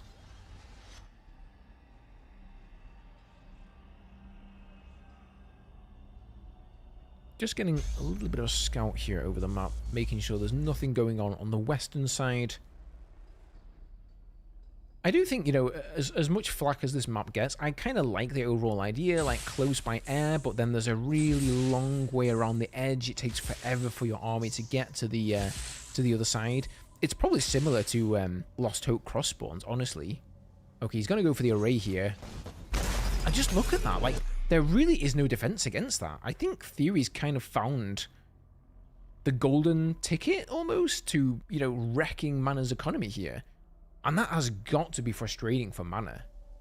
Like, if you're in his position, you've got to say, like, what can you do against that? He even had a turret there, but it didn't get off enough shots.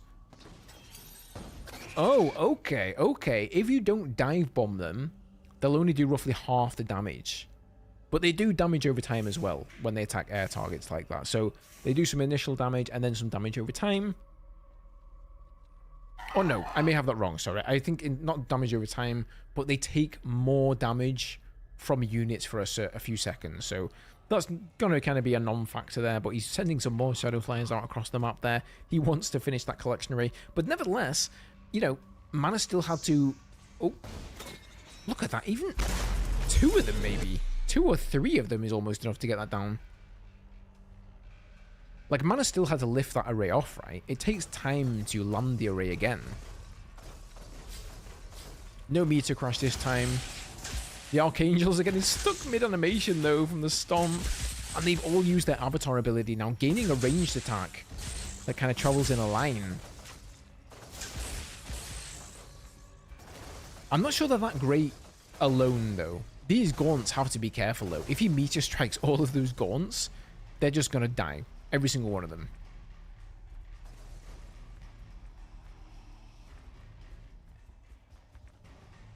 I believe the healing flowers are sort of random, but they spawn in set areas.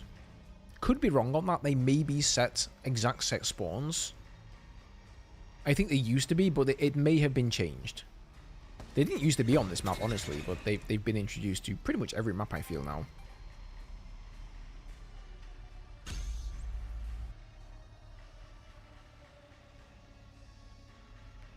The poor lonely Prisms there, minding the Luminite. He's coming in with more Shadow Flyers, going to take out the Prisms.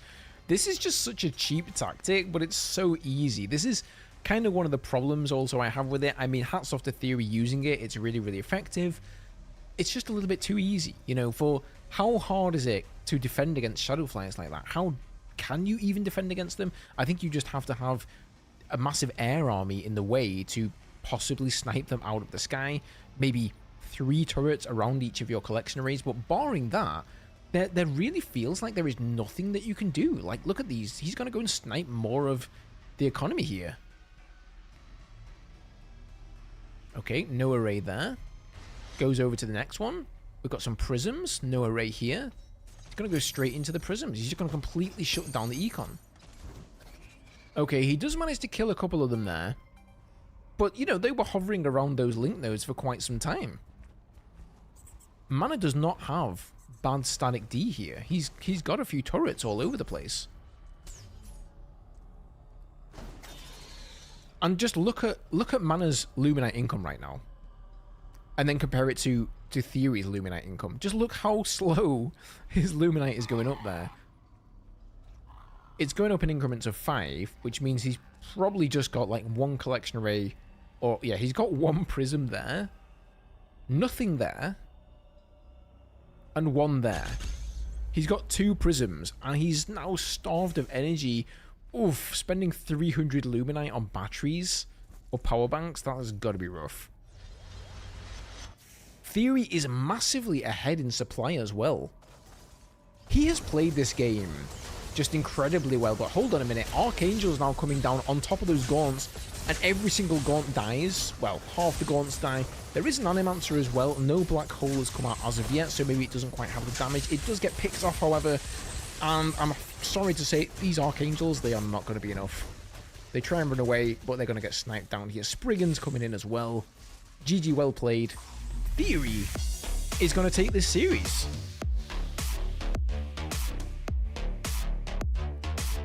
Insane games there. That was probably my favorite series of this this cup so far.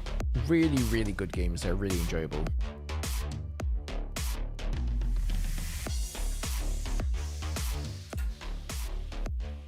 So he's moving on to the final, right? Like, he's won the losers bracket, right? That's why I'm getting confused. We've only seen one game for the losers bracket, but of course, MacSed, like, he played his game off camera. All right, let's switch back to the stream, guys, and let's see what we're gonna chat about here. Okay, mute that one there. Oh, it's frozen. It's frozen in time. Destroying him early on there we with go. Those vectors, he's gonna take you down. That was beautifully played. I love, like, yeah, I was standing here with you guys and watching. I was like, so you can just turtle and use all your Therium to kill their buildings. I might have to leave Vanguard. Like, I think that the next hero for Infernals should be Theory. There you go. All right. Okay, let's get him in co-op.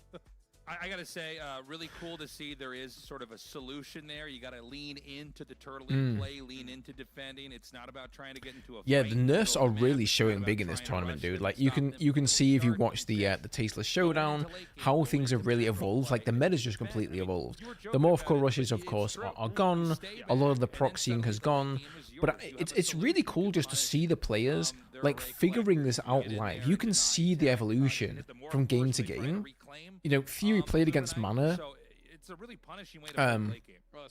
lost in the winners bracket, but then he wins him 2-0 in the losers bracket, and you can just see, okay, I figured out what I have to do to win against this vector play. I figured out what I need to do to win against these Animancers, and like they're saying, he just sort of turtles up and then makes use of those shadow flares. Able to pack enough punch here to take down all of this army, Artosis. I like the idea of the Archangels because you can fly around and it's Jagged Maw, but at the end of the day, like, Animancer's pretty cool. Like, you know, I see these groups of Gaunts there, and I'm like, you know what would beat that? Animancers. But yeah, I mean, there's still so much to be discovered. We're in literally day one of Stormgate. I mean, Mana didn't do himself any favors, though, I would say, in the opening of Jagged Maw here, Nick, when you look at kind of the vectors did not pack the same punch, and I think there was a lot of overextensions from Mana in some of those moments where he loses those vectors, and then all of his pressure is gone. Yeah, he overextended by quite a bit, got punished, and once you lose a couple of those units when you're being aggro, the game completely frees up for the defender. Well, let's take a look at the replays then coming in from this series. We start things off technically with Mana going 1-up, playing what was kind of what we expected from him, but on a map where kind of this is more able here, Dan. It's not too much of a surprise then going into the next two. Oh, my bad. Yeah, I don't know why I said Theory won this 2-0. Of course, it was a 2-1. Yeah. Well, the early game, it's like your Gaunts aren't that strong, and Brutes are like comically slow, so you just can't really connect with the vectors. But you give them a big map, and suddenly Theory's like creeping everything, getting some great control, expanding all over the place, getting his upgrades, and it just looks fantastic. Like, I'm really liking Theory's play on these bigger maps. Boom, and we're seeing the Shadow Flares. This is an upgrade that you can but then he did it again on one of the smaller maps, right? He did it on Jagged Maw. Again, he pretty much played the same way, took over the map as much as he could, you know, turtled up when he had to. He didn't need the Flayed Dragon. Go away. One of the better but it was really the lift off your collection array, because they do less the Shadow Flares, man. They just completely shut him down. So this was, I think, a really good point. Very excited to see Theory parting now. The concept of just lifting it off to same matchup. It's going to be you know, another Infernal versus Celestials, guys. But you know, it being Theory's teammate, I'm not sure he really knows about the Shadow Flares either. I really feel like Theory has just decided to experiment with the Shadow Flares, like, in this match. I'm not sure he had it as like, oh, this is a trick up my sleeve. I kind of feel like he just went, maybe I should give these a go. And they really turned out, in my opinion, to be his key to victory. You know, and then he's just in control at that point and flying those Shadow Flyers around and just destroying his economy in the late game. If Theory can make it to the late game against Parting, I don't know what Parting's going to do. Yeah. Best of 5 on the way. And if I'm Parting, I'm looking at this and saying to myself, well, okay, my vetoes should be something like Lost Hope, Jagged Maw, because it gives Infernals some breathing room here, Tasteless, to just be able to play a bit of a longer game, where Celestials should surely be wanting to, like, bring the fight fast. seems like it. It seems like Celestial wants to try to get in there and rush and do whatever damage they can, ideally end the game, and maybe the Infernals hang on and hang back and tack into something stronger later on. But let's keep in mind, these guys are teammates. They know each other really well, so there's going to be a lot of mind games here we don't even know about. Yeah, this is slowly between these two becoming El Clasico for Stormgate, even though we're in day one, effectively, of our early access for free-to-play. Let's take a look at that bracket here, as now we have our 2 Aftermath players making it into the grand final. They are going to be very So this is probably going to be a best of 5, I guess. Playing Celestials, in theory, playing the Infernals towards the end. I know that you guys are going to be commentating this last one. You excited for an Infernal versus Celestial, Dan? This is what I was hoping for the entire time. And, you know, I think team buddies, man. Team buddies. Than Mana, and MacSed probably a little bit more aggression than that. So he's kind of in between the two. Yes. And Theory's beaten both of them. Yeah. So can he... Has the Mega Therium patch in the center of the map ever come into play yet? Oh, yeah, for sure, dude. In fact, we saw that in game number 2 there, Theory versus Mana. Both of them, in fact. I didn't realize at first that Mana was doing it, but they both latched onto their sides of the Therium patch. Mana threw down his Therium Purifiers there, and, you know, Theory went and built a shrine, and they were both, like, going for that Therium, because you could tell that they were getting a little bit starved there. Yeah, right. So, yeah, it definitely happens. He seemed to be kind of leading the front on how the game was understood, which is kind of a odd position to be in, because it wasn't just with one race, it was with all of them, right? He was pretty much mapping everything out, and people were kind of copying him and emulating him, and I'm sure that... Oh, you just got him, man? Oh, well, no worries. This should be, it should appear as a video on my channel once the live stream is done here, so for anybody who wants to, like, watch it after the fact or spin back and watch it tomorrow, you should be able to do that. I kind of find that stuff is way easier to do on YouTube than it is on Twitch, because like YouTube just kind of saves your video progress. So you, like, I usually do that when I watch tournaments. I'll just watch a couple of games and then, you know, come back later and watch a couple more or whatever. Parting has had an opportunity to watch effectively all of Theory's Infernal versus Celestial. Now, what I'm thinking here, right, is we know that Parting likes his vectors just like Mana, but Parting is better at micro.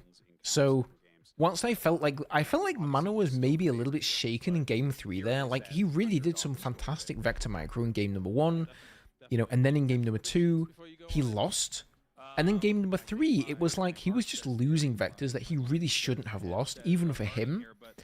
You know, Poning is a very, very strong micro player. He's also incredibly comfortable playing against Theory because he's a teammate, right?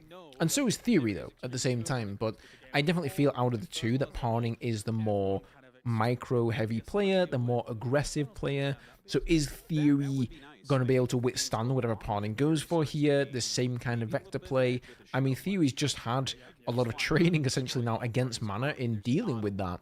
So maybe he can. I'm hoping that on some of these bigger maps, Parting doesn't get a big leg up early, and we can see like some really big macro games. I'm trying to even theorize how you deal with the Shadowflyer strategy into the mid and late game. And I'm thinking, okay, well, what if you went sides or something like that? But the Shadowflyers just crash into those.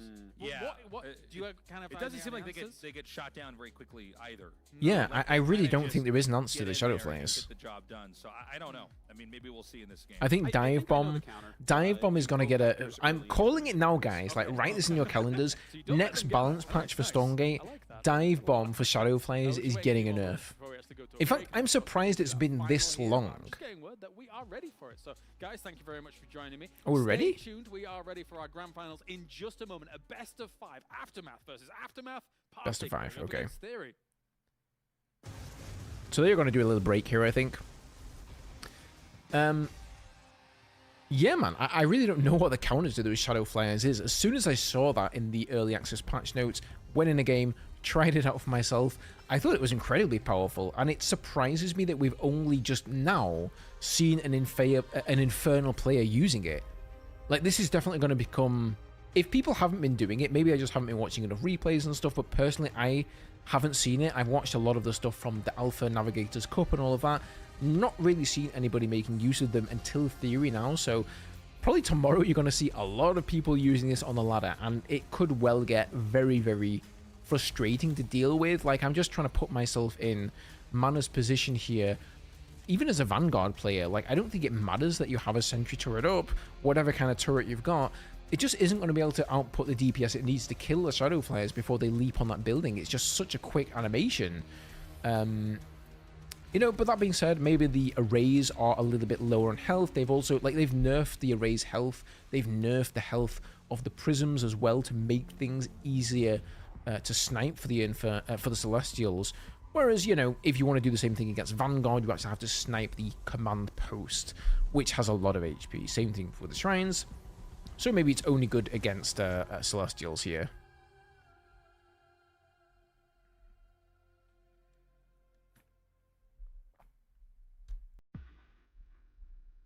Alright guys, super quick break, and I'll be back in a minute.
All right, let's get to it. The grand final here has.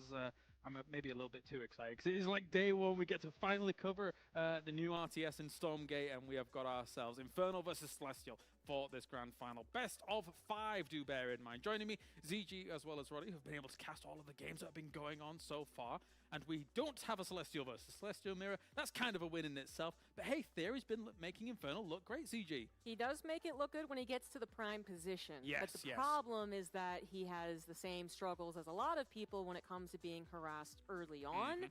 Some struggles on particular maps as well, which now we're going to have more maps, maybe more maps without the proper setup.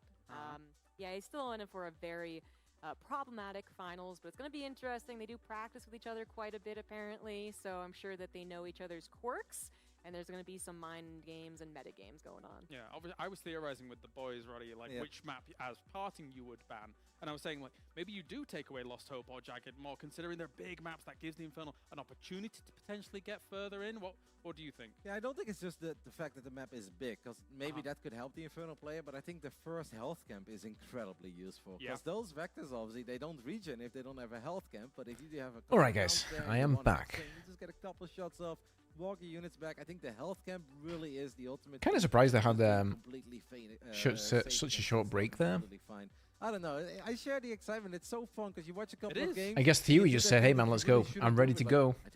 Just finished the best of 3. Let's get into the best of 5. I see some, and obviously it's not that simple, right? Because these guys have played so much already and they know what they're doing. But it is really fun to just see these games evolve and see what they're coming up with. And I'm incredibly excited for this best of 5. Definitely so. Before we actually do get to this grand final as well, I do want to mention we actually have more tournaments on the way, which is very important. We'll talk about it after the grand final, but I'll also mention it now. We have the Take TV Stormgate Battle Time, which is happening on August the 24th. And that's happening at the Experian Arena over in Cologne as well. So there are more tournaments on the way. Mark that on your calendar if you've been enjoying these games so far, but also there's other great grassroots tournaments that are going on throughout the weeks as time goes. That's awesome, dude. August 24th. It is time. It's grand finals time. Let's head over to the stage and welcome to our 2 Aftermath players. It's Parting going up against Theory.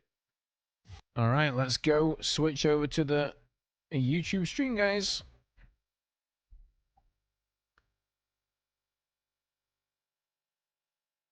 This is going to be really good. I'm looking forward to seeing this. I hope so much it's not going to be super one-sided here. I think Poning has a tendency to win theory and a lot of these... Whoa, that's loud. A lot of these smaller maps. So I'm very interested to see what they pick here in terms of map pool.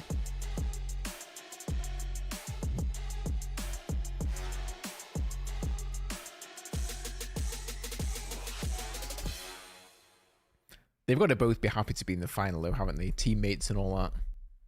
That's got to be fun for them. At least they both get some cash.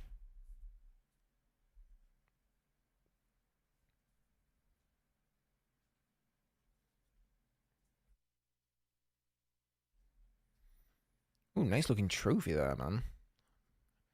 Made of glass, that one.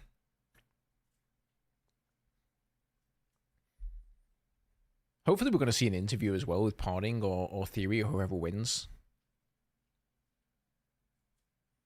Alright, the game is on. Hey, Will, why are we not watching the game? We don't want to watch this screen, guys. We can't see the game from here. There we go. That's better. So, Theory going to be spawning up here in... sorry, Poning, I should say, spawning up there in the top right. Theory is going to be in the bottom left, playing as the Infernals. Poning, of course, playing as the Celestials. While I try and get the sound right for you guys. Hopefully things sound nice as we hear those birdies tweeting away. So collection array coming out of Poning here straight away. No cheeky proxy shenanigans going off here against his teammate. So we haven't seen this map yet, I don't think.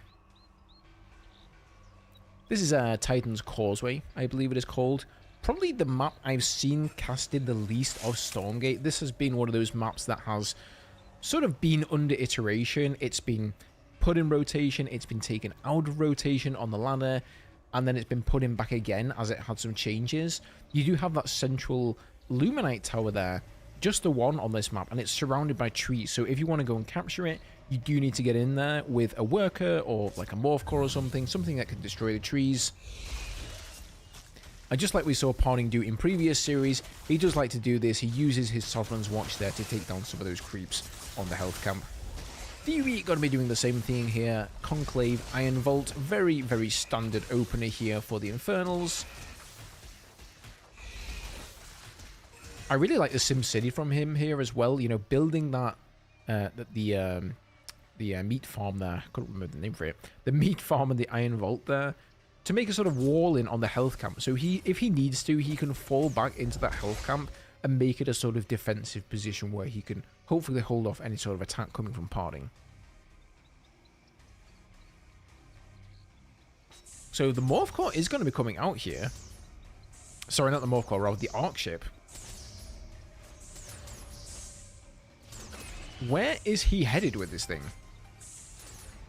Gotta be careful with the Morph Core there. It's almost going down. 38 health. Another array going down by the looks of things. Is he going to send the Arc Ship to the middle of the map? He's got another Morph Core out. So, Poning right now, very interesting what's going on here. Instead of building buildings in the regular way, he's just building Morph Cores and then changing them into buildings. Which, you know, is an interesting mechanic because instead of committing all of the resources to the building and then waiting for it to build, like, let's say, with a collection array, you can just commit 100 Luminite, build the Morph Core, and then it moves out across the map, you can get the rest of the resources, and then when you build from a Morph Core, it costs you 100 less Luminite for every building. And it builds way, way faster. So he's gotten a creation chamber down here really, really quickly, backing up now as well, with some Argents from the main. And Theory has sort of comparable amount of units, but now some more Gaunts and the Hexen coming in from the east here. And I'm not sure this is actually going to be enough to take down Theory's army.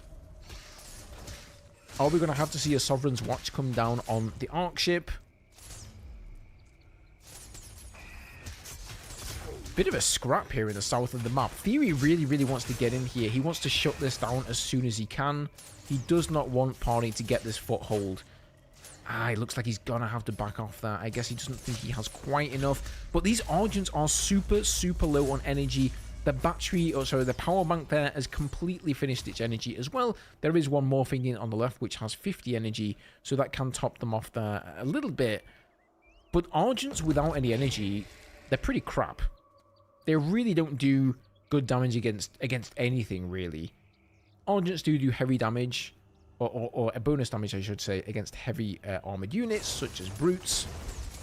But Poning's nevertheless going to move up here. I don't really think this is the best move. I mean, he has a lot of Argents, but they've all finished their energy right now. But where is Theory's army? Is that the entire army? Or is he just... Did I miss something? Has he moved out with his army? This might be enough. This is GG, man. Poning's actually going to go on and take game number 1 here, so...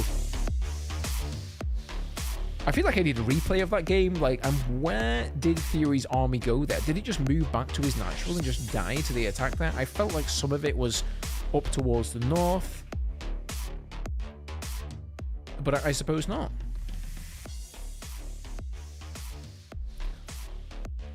But that was just a classic parting. Classic parting aggression. Goes and takes a couple of collection arrays. Gets out some... creation chambers back home, builds a creation chamber out on the map with his morph core. He makes that the prime building, and then he just starts to spew out tons and tons and tons of Argents from these creation chambers that have been power surged, increasing their movement, their build speed by 50%. So really, really nice aggressive rush there. I think Poning has got to be, one of the players who we've seen win with just Argents. Like no other unit. You'd be surprised what he's able to do with them.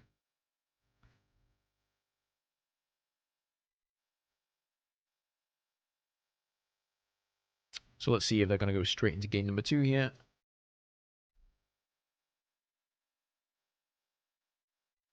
Looks like they're both ready. What has Poning got on the table there? That like piece of cloth thingy. I'm always looking at the details of pro games. I'm like, oh, what headphones are they using? What what do they like to use here? Very different between people. Some people like headphones, and then other people just like to have like earbuds or something like that. I think in these sorts of events, though, they've got to have like ear protectors almost to stop them from, hearing what the casters are saying or something like that. I've not really been to too many live events. I've only been to one. I've been to DreamHack once. That was a lot of fun, but I would love to go to more. But we are moving on to Isle of Dread here for game number 2 in this best of 5, guys. And we're going to have Poning up in the top right and Theory in the bottom left, of course. Throwing down his Conclave here. It's a hand cleaner to get rid of sweat. Man, I need to like upgrade my gaming setup, guys. I've never done that. Maybe only some people suffer from hand sweat. My wife tells me I'm one of them, but I disagree, so I don't have a rag.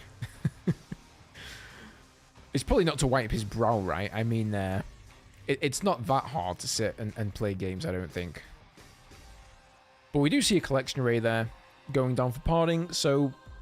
Last game, maybe I kind of called it incorrectly. I was like, okay, we're not going to see any weird shenanigans out of him. He got a collection array, but then he kept on moving with the Arc ship. He got like a third collection array, and then he made this proxy structure where he started to just dial, brutes, Argents rather, out of there. But this game does seem to be a little bit more standard here. The collection array going down. Again, Power Surge, that does seem to be something that all Celestial players are using. I haven't really seen anybody who says, yeah, you know what, instead of Power Surging, I'm just going to build another Creation Chamber and not Power Surge any of them. I suppose it's a way that you could eke out as much production as possible. Maybe if you've got 3 Creation Chambers, you can just manage to Power Surge maybe 1 or 2 of them, but not the third one. And that then essentially gives you 100% more production on those 2, which is like the equivalent of another Creation Chamber. We're going to see, yep, Power Surge on that one too. So this is what Poning likes to do here. He gets 2, and he power surges both of them.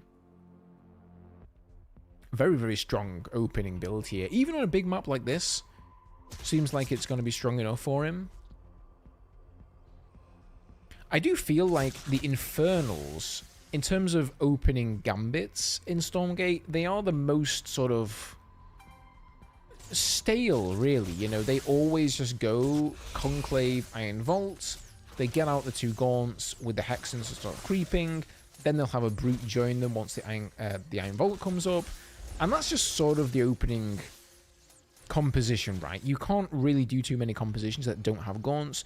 And you also kind of need to have Brutes and Fiends. It just is that early game composition that the Infernals are forced into, really. Whereas, you know, the other races, right? Vanguard, you can see Scouts come out. You could see Lancers come out. You could see teching up even to very, very quick Exos. As we've seen with the Celestials, you can see Argents come out, you can see Vectors, even Scythes sometimes, or even Kree. So, like, you've got a lot of different opening builds here, but whenever I see Infernals, it's pretty much a given it's going to be a Conclave Iron Vault. Sometimes you will see something like double Iron Vault, though, or you know, maybe triple Conclave. But Theory, he likes to play pretty standard. He's not a guy who screws around in games. Kind of reminds me of Idra a little bit. Not so much in temperament, but just like the way that he plays. Like he's kind of just like likes to go for the long game and play macro games. He doesn't go for too many cheesy all-in strategies. But he does have that Ritual Chamber coming up there pretty quickly. In fact, much faster than in previous games. But Poning is going to come in here and he's going to punish that, forcing the cancel. He's got a sizable number, around 8 or so. Make that 9 Argents. And again, we find ourselves asking the question, is Theory's army going to be big enough to deal with this? The Arc Ship is overhead threatening, throwing down the Sovereign's Watch, if needs be. Is he going to put it down there? I can only imagine that's why he's flying there with the Arc Ship, is so that he can throw Sovereign's Watch if he needs it. I guess he figured he didn't. But we are going to see some Magmadons most likely come out here for Theory in a second.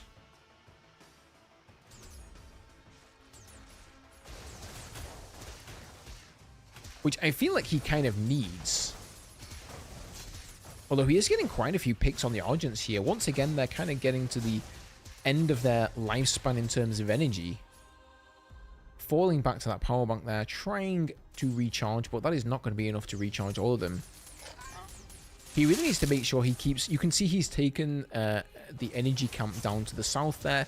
That's predominantly to make sure that Poning doesn't get the energy camp, because he doesn't want him to be able to recharge the energy on the Argents. That would be massive for him.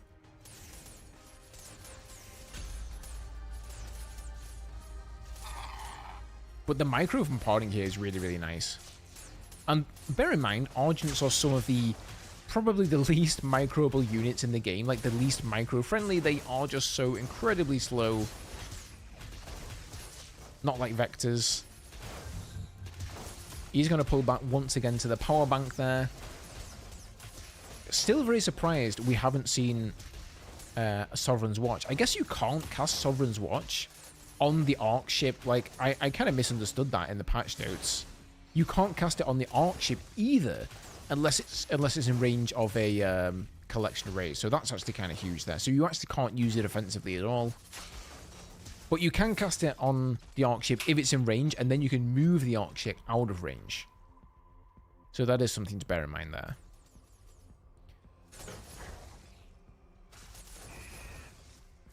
So right now, this has been a pretty even back and forth for the both of them. Poning has been a little bit ahead on supply here by 10 or so, and the gap is slightly starting to widen. It feels like Theory is kind of falling behind here in terms of army size and supply, and now it is getting a little bit worrisome for him. Poning, I don't know whether it's just because his macro is better or what, but he's managed to just mass up so many Argents here. I'd like to know how many creation chambers he's running. Is it just still the 2, or has he gone up to a 3rd? I'm inclined to say it's just 2, because he must have been pumping out non-stop Argents here, like without prisms, to have this many so early in the game.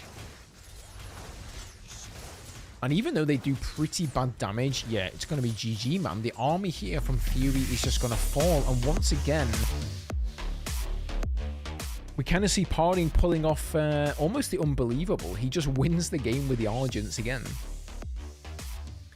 It was kind of funny if we saw that the first game where Poning was playing against MacSed, and they were both playing a Celestial, and they basically both went for Argents. Here you can see Tim Morton sitting there in the background in the audience, all alone. Poor Tim. There's not many audience members here, is there? Well, I guess that kind of makes sense, right? Nobody knows what Stormgate is, and I guess StarCraft and other games are being shown here at the World Esports Cup. But yeah, in that first game, we pretty much saw both of the players go only Argents, and I noticed a lot of people in the Twitch chat sort of saying, like, what kind of a faction is this? Do you just build one unit and that's all you build? Like, they were asking questions like, why aren't either of the players mining Therium? And I would say those are valid questions. And it's kind of just because Poning, he just has these great timing attacks. He has such good micro that he doesn't need to go into tier 2, it seems. Like, Theory has to be one of the people in the world that knows how Poning plays the best. But even he can't seem to find a solution to this problem. I don't know, man. It's difficult. I'm trying to put myself in the shoes of Theory and say, okay, what would I do? And the answer is I don't know. What do you do against Poning? Oh, interesting. Iron Vault coming out first. So this is match point right here, guys. Best of 5, so Poning is 2-0 up at the moment. And we have another big map here.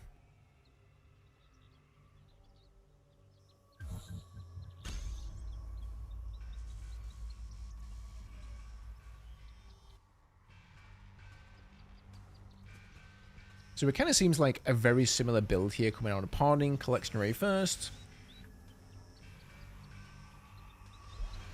The Hexen shoos that Arc Ship away, says, get out of here. Go back to your base, we don't want you. And what is that? Finally, the Imp coming out here, and he's going to go and do some of this harassment, placing down a Shroud Stone. Is there 2 Imps? Yes. Okay, this is going to be either double Shroud Stone or Shroud Stone and Meat Farm. And I really, really like this out of Theory. I've seen people do this against Celestials, specifically, of course, Infernal players, and this works really well. Wait a minute, though. Where is the second Imp going? I would prefer to see 2 Shroud Stones on the same array, but he's actually going to go to the main and put the Shroud Stone down there. Or is it going to be a Meat Farm? Okay, so how does Poning answer this? He's going to have to get his creation chamber rather up and running. It is up and running. It's Power Surge. The first Argent is now out. And he also does have a link node there at the natural, so he can upgrade that. And he decides to split a Brute here and bring in some Fiends to go and wail away on the collection array. He's also got the Hex in there, so some decent DPS coming. Oh, wait, my mistake. That first one actually was a Meat Farm, not a Shroud Stone. So, interesting. Okay, forces the lift off there on the collection array. And that Luminite Mine is not going to be taken anytime super quick because there is still a Shroud Stone there. And I'm not quite sure if 1 or 2 Argents is really enough to take that over.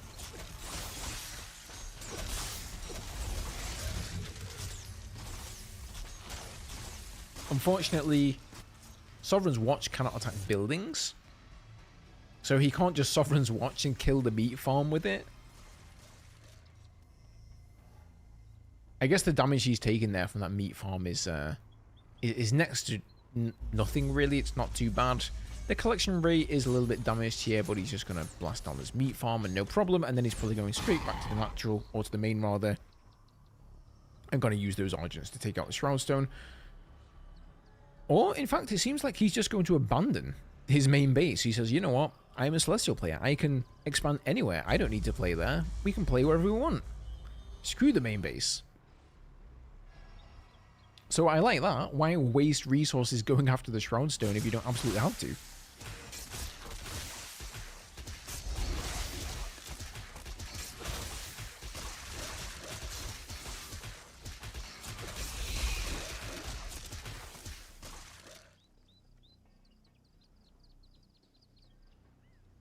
So Poning, you know, he's ever so slightly ahead on supply here, but he has taken some economical damage, right? That collection array was lifted off for a long, long time. But what does Theory have now to defend? He's actually expanded behind this. See, I would have liked to see him go for a one-base play, get out as many units as he could behind that Shroudstone Meat Farm attack, you know, capitalize on the fact that he had the better economy and just try and overwhelm Poning with units. And maybe this is enough, though. A lot of these Argents are getting pretty low here. The Fiends are doing wonders. Argents are notoriously bad against Fiends. But Poning is just going to move over with the Arc Ship. He's throwing down power banks in his defense. And we're probably going to see a creation chamber come up front here so we can rally units directly onto the front line. If he doesn't already have one. So he won't be able to use Sovereign's Watch here. This is typically the kind of play that we've seen out of Celestial players when Sovereign's Watch could be cast on any building, and it was almost impossible for the defending army to push that building or the army because you would just Sovereign's Watch it from the top bar and then fall back to it. You can no longer do that, and so most Celestial players like Mana and etc. have stopped doing this sort of play, but Poning just still does it regardless and somehow manages to make it work. Stealing Theory's own health camp here, and there we see the Morph Core coming around. And GG, that's going to be it out of Theory, man. So Poning, after some absolutely amazing best of threes, Poning is just going to take this best of 5 with exactly the same build, exactly the same tactic, every single game here. Wow.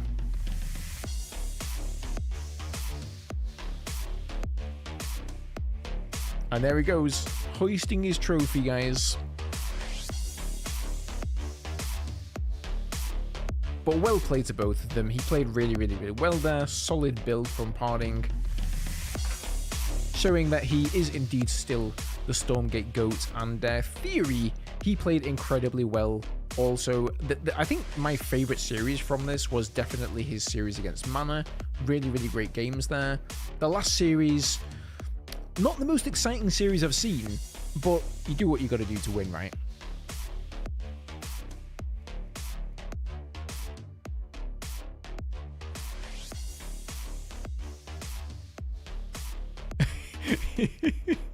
He's got to be feeling a little bit weird with the trophy, you know, in front of like, I don't know, 10 people in the audience or something.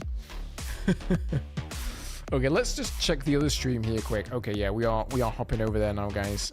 Something's kicking off there. Let's hear what they have to say. We saw all sorts of different unit comps, and I think the future is bright. Yeah, I think so. We're going to throw it to the front desk here and see what everybody's thinking now that we have wrapped up this tournament and Poning is our champion. Thank you, boys. Yes, shades of what we saw from a laser trying to figure out Infernal versus Celestial over in the Tasteless TV showdown will not be successful as Parting 3-0 in the grand final. ZG and Roddy joining me here to talk about this victory from Parting. Roddy, I'm going to start with you because you brought up a good point. All of these games, actually, from Parting's perspective, very different from one another to become the champion. Yeah, basically complete opposites. Game 1, he shows us he can be very aggressive and get the job done. Yeah, no one is surprised. Game 2, he's macroing. It's all out macro for a bit, and obviously he does have a move out. He gets a cancel on the expand, which puts Theory in a very uncomfortable position. But that's technically a very macro-oriented game. Gets the job done. In Game 3, he's the defender. He's getting cheesed, but he also slams that one down, gets the job done once more. So that's really impressive. Yeah. You don't just win because you're very good at one specific build. No, the man can attack, the man can defend, the man can all-out macro. Obviously, that's stuff we already knew, but it's still very cool to see that being displayed in the grand finals. Yeah, without knowing sure. the absolutes of how truly they know how each other's going to play, it did feel like Parting. I feel like some of the other series we saw with Poning, the ones we've been watching here, unfortunately the first one that we watched, that probably was some of the best examples of him defending well and macroing up, but a lot of the other ones, he really just managed to overwhelm his opponent here, and it's like I was saying at the beginning of this cast, you know, he just kind of went for this same build against Theory, and it just worked out for him, and he sort of thought to himself, okay, if this is working, then why would I change it, right? He tried it game number 2, it worked out, tried it again game number 3, and it worked out again, so hats off to him. He just really understands Stormgate as well. Yeah, very terrifying to go up against these kinds of Argent numbers, and Poning knows exactly how to get away with the numbers of Argents he requires in the early game against these Infernal players, Roddy. Yeah, the man has very good micro, we know that, so he's obviously going to take some very good fights early on. And it's also perhaps a little bit by intimidation, because perhaps he saw what Theory is capable of at minute 8 or minute 10, as we really want to take a close look at his GG timing, by the way. We saw it a couple of times there. Yeah, perhaps Poning saw that semifinals or the lower bracket finals. Celebrating in front of empty seats has got to hurt. However, I would dance like a monkey for a few grand. Oh, me and you both, yeah. I would be very happy with my winnings. I'm not sure how the split was. Is it like, I don't know, 3,500 Poning, like 1,500 Theory, and then like, I don't know, just third place get anything? Probably. So, but nevertheless, he's probably walking away with like probably $3,000, maybe 2.5. So that's pretty good for a couple of hours playing computer games, right? Yeah, I think you have to kill the collection array, which didn't happen. It did float away, and then it just, sits down on another mine, and there's not much else that Theory is able to do with such a dedicated opener. Roddy and I were kind of discussing, we wonder if maybe changing the Fellhog and the Stone would have been better, but ultimately it might not have mattered, because again, collection array lives, and Fellhogs would have killed it even slower. Then, yeah, I think that might just be kind of the secret to surviving there. Yeah, very specific reasons. See, again, I still think he should have just, when he had that economical advantage, he didn't kill the array, but he managed to make it lift off, and it had to relocate. That was a lot of wasted mining time. Poning doesn't really build too many prisms, right? So even though, yes, technically he's on 2 base, he's only mining 50% because there are no prisms there. There's like 1 prism at the main that you spawn with, but other than that, I think he just has a collection array, so it's really like 1 base. So I would have really liked to see Theory just go for a 1 base, get 12 imps on your Luminite, just pump out units from the Iron Vault and the Conclave, and just try and overrun him. Really happy that Celestial vs Celestial ended up being so diverse. It was, yeah. I think we saw a couple of units. I'm glad that we saw some late game Infernal versus Celestial. It's very clear that no one really has all of the answers. Well, Poning kind of seemed like it, but even he struggled in some of the early matches. So it's absolutely still developing. Would love to see some Vanguard action next time as well. See how that goes. But that'd be nice. I'm really happy with how much we got to see the variety in this series. Roddy? Yeah, it's easy to look at the grand final and be like, man, Poning really has it all figured out. But we have to think back of that series against MacSed, where MacSed took the lead and looked very, very promising on Isle of the Dread. We actually kind of all thought it was going to go MacSed's way for a little while, when he kept on sniping those bases and managed to crack some holes in the defenses of Poning. So actually Poning really did have to work for it in the series against Mana as well. So I think it was really fun. We got to see a bit of everything. It's a shame we didn't get to see any Vanguard, but I'm sure there will be plenty of opportunities in the future to see some Exos, see some Lances, we'll see a Vulcan drop or 2. Who knows? We're going to see it all, Clara. A cheeky Vulcan drop, you say? Interesting. Somebody might like See, I would love to see Mixu be invited to something like this. Mixu's such a good, solid player, Vanguard player. Well, thank you very much, guys, for joining me here. Thank you very much, everybody around the world, not only joining us here on the show, but also joining us on this journey of exploration and kind of uncovering the potential future of RTS here through Stormgate. Don't forget, there is the Take TV Stormgate time. 24th, right? The 24th, another tournament on the way, brought to you by Take TV. So that will be on the way. Mark it in your calendars. That does it from us here in for Riyadh. Congratulations to Poning, and we'll see you next time for more Stormgate. Bye for now. Awesome.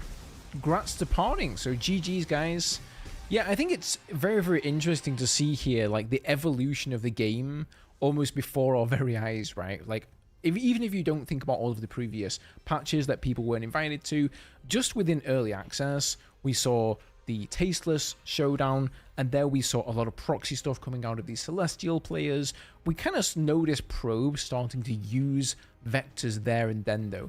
Then they brought out the patch, they kind of shut down the Morph Core rushes, they shut down a lot of the proxy play for the Celestials, and then people started to embrace the vectors. But Poning really just showed off here that even with a lot of the nerfs to the proxy play for the Celestials, it is still possible, and he is just really, really good at it. So, GG's, man. Great tournament. I really enjoyed watching it with you guys and casting it. I hope you guys enjoyed watching it.